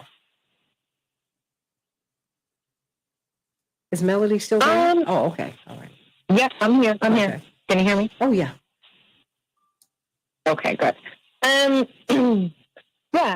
think just in closing, I think just understanding that affirmative action is just it's a valuable asset, and it enriches our society. It should be promoting justice. It's recognizing that historical and structural factors have created inequalities and disadvantages for certain groups. And it's there, and it's put into place to hopefully correct them by providing equal opportunities and access. defending affirmative action as a means of like achieving diversity, equity, and inclusion for all people. But it's not, I just think, we've said this over and over, is that affirmative action is not a form of reverse discrimination or preferential treatment, but it is a way of leveling the playing field, ensuring fair competition. And affirmative action is not a threat to the meritocracy or quality of folks in colleges or in the workforce. But it is a way of enhancing them by tapping into the potential and talent of all these different groups. Dwight said it best. It's not a solution, but it's the best got for now. And so I want to be able to honor that too. And when we talk about a little bit more, and we were talking about HBCUs earlier, and I just want to kind of close a little bit by saying, HBCUs and TCUs, so tribal colleges and universities, as well as historically Black colleges and universities. There have been studies that have shown, but especially for TCUs, but I know this is true for my HBCUs as well. I just don't have exact numbers, so I don't want to misquote. Mm-hmm. But their alumni are nearly 2 times more likely than their peers to thrive in all elements of well-being. Mm-hmm. They're also significantly more likely than other graduates nationally to say their alma mater prepared them for life outside of college. But what's really striking in both of those universities is that 74% report being primarily employed in areas related to their tribal lands, their communities, and many work directly with their tribes. But they benefited from their campuses that were a unique climate, and they were twice as likely as others nationally to have been supported with getting obtained for a degree. When you go to something that looks like you and you can be supported, it is huge. But affirmative action, what it's doing, like I said, my daughter just finished her freshman year at Cornell, and she'll tell you she feels like a fish out of water. There is a very small population of people that look like her at that school. And there's not a whole lot that celebrates her as a human being, but she knows that she needs that education so she can go out there and liquidate the world and show them who we all are. And I think this is where affirmative action comes in and says, we need to justify, not even justify, right? We need to have complete equity in every space that we go, because just because our population is higher does not mean we have the same rights. It does not mean that we have the same resources, and it does not mean that we have the same equity. And when we talk about equity across the board in so many different things, Santita, we could be talking for years, right? We can't undo the hundreds of years of things that have happened to us as marginalized people in Black and brown communities, right? But what we can do is use affirmative action to our benefit that says we are equitable, and we will not stop talking about our equity and our value, because we are why this is a melting pot. We're why the country is here. You're not going to win without me. I mean, grow up in your politics. You're not going to win without me. You don't win without me. That's right. That's right. You don't win without me. I'm going right there. I'm going right there. Quincy Jones said some years ago, John Nichols and Dwight McKee and Terry O'Neill, he said, what America has that no one else has is culture. He said, our greatest export is that. Nobody else is going to produce a Michael Jackson. Nobody.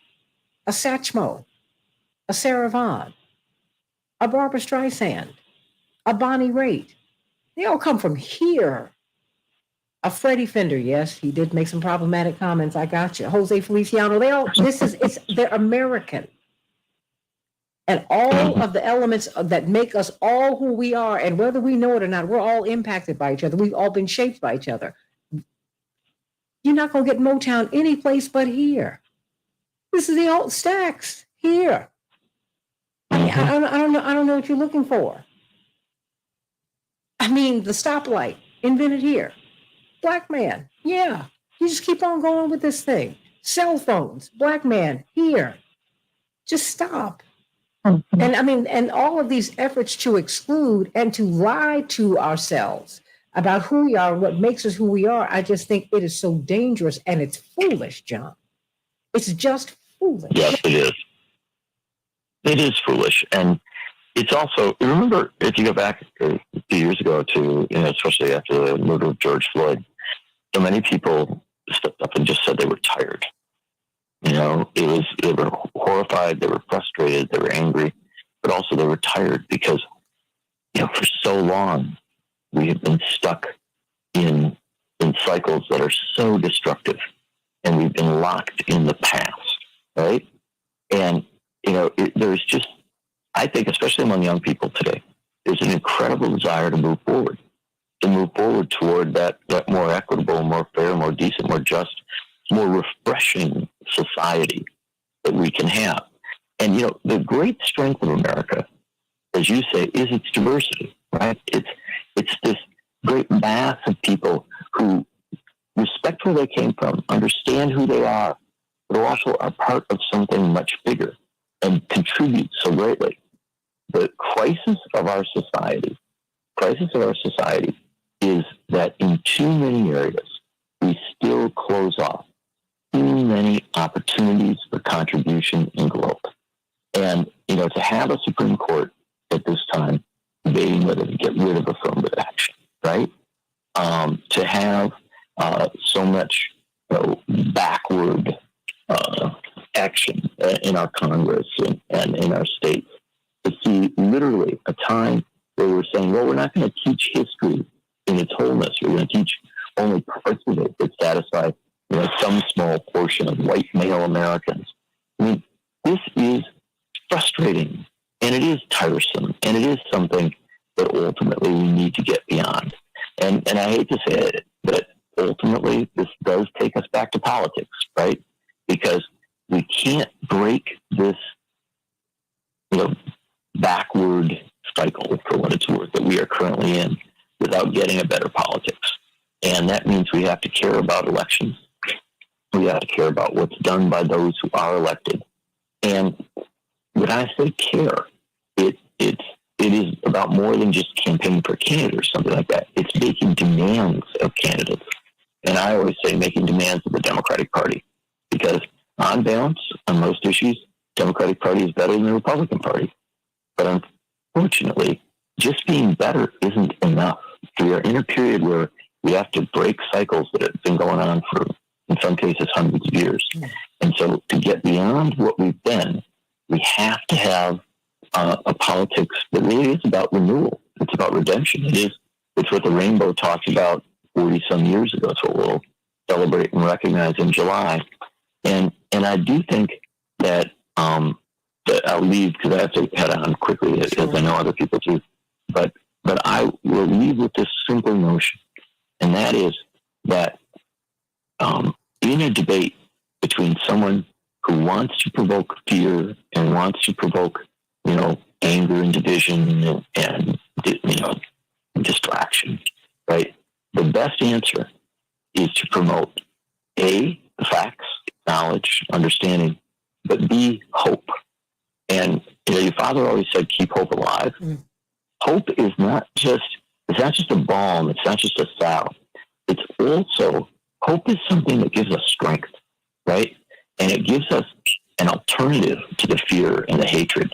When you put out a hope for a better future, a lot of people will say, you know what? On balance, if I've got to choose fear and hatred and division, or I can choose hope and progress and, a really redemptive and fully realized society, I'm going to go with that hope. And I know that you speak of it and other people on the show do, but we have to demand that Democratic politicians do as well. Absolutely. I mean, because if you either you're for me or against me, either you're with the proposition or you're against the proposition, and you have to get out and you have to fight for it. You can't just give lip service to it. I mean, and you cannot tell me with all of these bright people in the party, you can't find you a bench of white women to go out and say, hey, this is why we need affirmative action. You can't find white men who can say, hey, this is why we need affirmative action. I'm like Bill Cosby. Bill Cosby years ago said, do not talk to me about racial issues. Don't ask me what I would do about this unless you ask Bob Hope. No. Ask him. Ask him about racism in America. On the day that you start asking him, then you can ask me. And that's how I feel about it. I'm like, stop. You're always trying to push up on me and make me answer to your malfeasance. Race is not the problem. Racism is the problem, and racism is not my problem. It's your problem. It's your aggression. Deal with it. Stop it. Stop putting that on me. Here's my closing thought. Yeah, here's my closing thought. Is the biggest beneficiary of diversity was not the NAACP. It was the NCAA. These colleges have made trillions of dollars off these black athletes. Trillions of dollars off these black athletes. And the highest paid in most states, the highest paid public official, government official, are the college coaches. 90% of whom were white. Many of them make about $5 million a year and upwards. From the school. And so we deal with diversity as if it has been a favor for us, as opposed to an asset on their letter sheet. That's why I say I'm not even locked into diversity and affirmative action. I'm locked in the equity. We need a situation where we benefit from our own talents rather than divvy our talents up to the highest bidder. And so I'm much more involved emotionally with them giving the black institutions and indigenous institutions and brown institutions their due and let them bring in those students that are already culturally equipped to deal with those environments. I think in many ways, diversity from action have worked against us. At least it has not been equitable. It's been to the advantage of the other side because ultimately only equals can negotiate. And if we're going into their institutions, playing by their rules, and they're getting the benefits, it really is not working well for us anyway, in my opinion. You're going to lose. I mean, the fact is, I can never blend into whiteness. That's why desegregation, I mean, I get it, but I'm just saying, no, I want, not an integration. That's not going to really work. What works is desegregation. Don't block me from, and put the same monies that my tax dollars that are applied on the north and west sides and in white areas, I want them to have the same kind of impact in my community. That's all I'm saying. I want equal access to equal high quality education, government contracts. We just keep on going down the line. I want you to get out of my way. I don't want you to drop a bomb on me when I come up with a prosperous section of town. A literal bomb or figurative bomb. That's what I want. I want you out of my way. That's it. And let me live as I am supposed to live. That's out of my way. That's all I need you to do. I correct people every time. They say, oh, you went to Harvard. No, I did not. I went to Howard. Okay? Yeah, I'm letting you know that right now. And I'm not mad at anybody who's done whatever they do, but stop it. The best and most original ideas did not just come out of the Ivy League. You gotta be joking me. If I had to depend on the Ivy League, I'd still be on the back of the bus.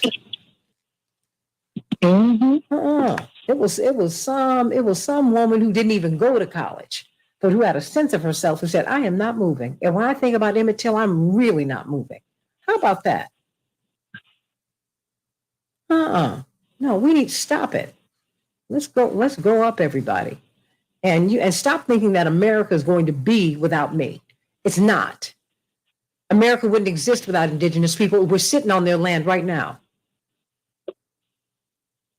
Immigrants built the country. No, African Americans built the country. Then we had to fight to become citizens, just like we're doing to Americans from the South now. That is, Venezuelans, people from Argentina, people from Brazil, people trying to get in. Yeah, they're Americans too. And we want them to come here and work for nothing, and we want to pay them nothing or little now. And then we don't want them to be Americans. But if you want to be cannon fodder for me, yeah, you can do that, maybe. And maybe we'll get you your papers, but your children will need to get out of here. Stop it. You act like we don't need anybody and we need everybody. You act like you did not give land away to European immigrants. That is what you did. You created land grant colleges. That's why you have all these state universities. They were created for European immigrants. Yeah, you did. I'm not mad. You should have done that. But you should do it for me too. The Rockefellers built Spelman, not the government. It's just stop.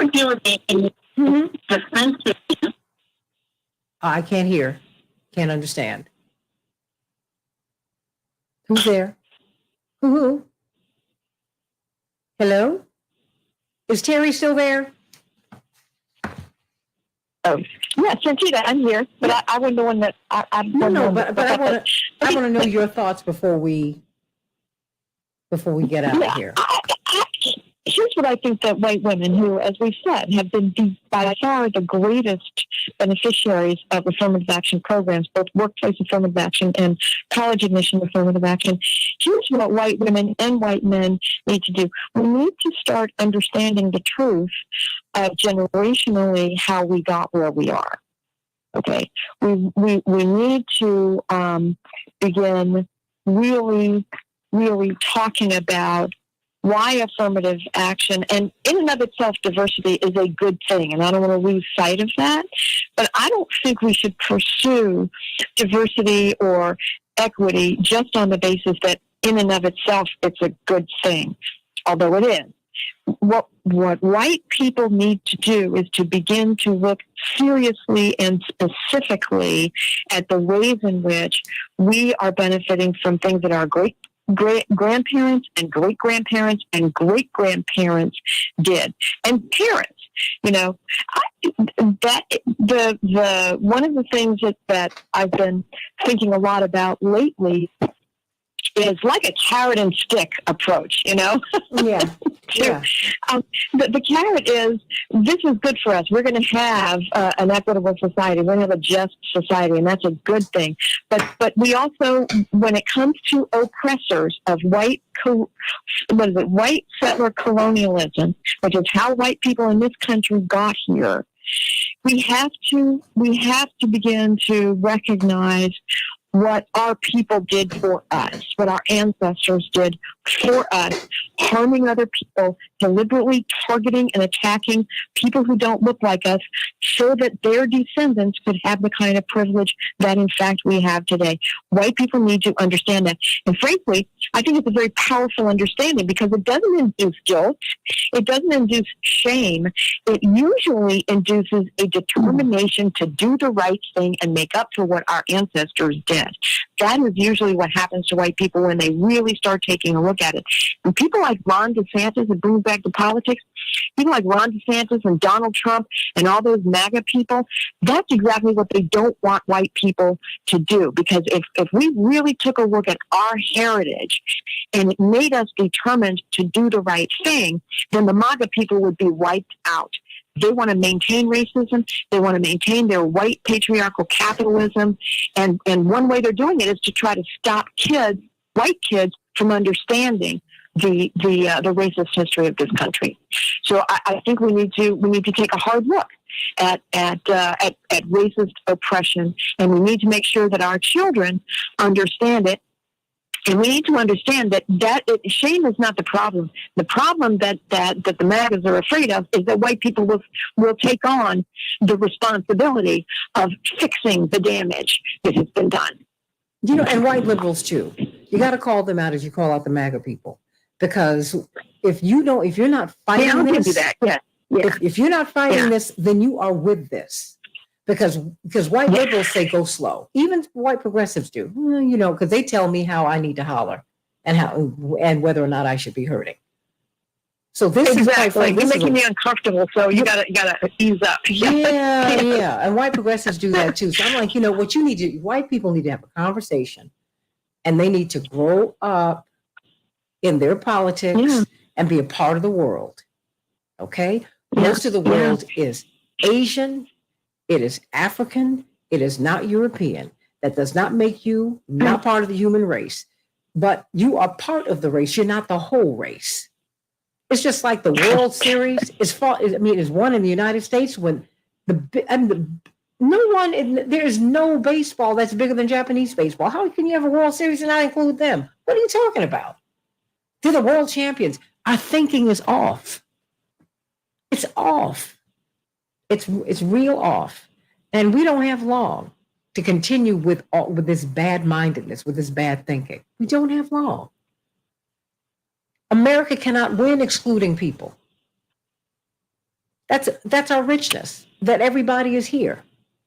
However we got here, however we've survived and thrived, we're here together. You go to any place on earth, America feels very, very different. I told my brother Yusuf when he went to work in England, I said, one thing you're going to find out. You're going to find out just how much of an American you are. He said, what do you mean? I said, okay, trust me. You're going to be able to spot an American walking down the street. They'll be blocks away. He looked at me and said, oh, yeah, you don't have the language barrier in England. You don't have the language barrier. I said, so you're going to see some things. Americans function very differently in the world. I said, because we don't do monarchy. We're Republicans, lowercase r. We fought that revolution, and we feel that, only in America can I go from being in a project to the White House if I work hard enough. And that is a great idea. It just should not belong to white people. It should belong to everybody. And the prerequisite for going to the White House ought not be bombing people. It should be lifting people up. We got a lot of work to do, everybody. A lot of work to do. So let's be about the business of growing up and making the country great. Truly. I mean, for real, for real. I love you people. Does anyone else have anything else they would like to say before I go? Anyone? Oh, okay. Well, I'm going to let everybody go because I'm going to meet my father for speech therapy. How about that? Make sure that he is doing all right. So many of you have been asking about him. Actually, you guys, he went on the road. He was in Baltimore this weekend. He and Jonathan had a talk at one of the historic churches in Baltimore, Jamal Bryant's old church, and with Reverend Dr. Robert Turner, who, of course, really did so much to shine a light on Tulsa when he was pastoring down there. And so that's where he was on Sunday. And my father's just out here trying to do everything he can before he gets out of here. How about that? And maybe we should try doing that ourselves. Okay? So think about that. Sending you much love, everybody. Have a great day again. Alex, thank you for a great show. Love you, Terry, Melody, John, Dwight, Reverend Thurston, Attorney Hoffler, Dr. Shanina Knighton. It's been great. I love you all. I am out of here because I got to run downtown. But everybody have a great one. That's right. Jewel, Reverend Jamal Bryant. But he's down in Atlanta. And so doing great things at Eddie Long's old church. God rest Reverend Eddie Long. So may he rest in peace. All right, everybody. Love you so much. I will see you tomorrow, God willing. Bye-bye.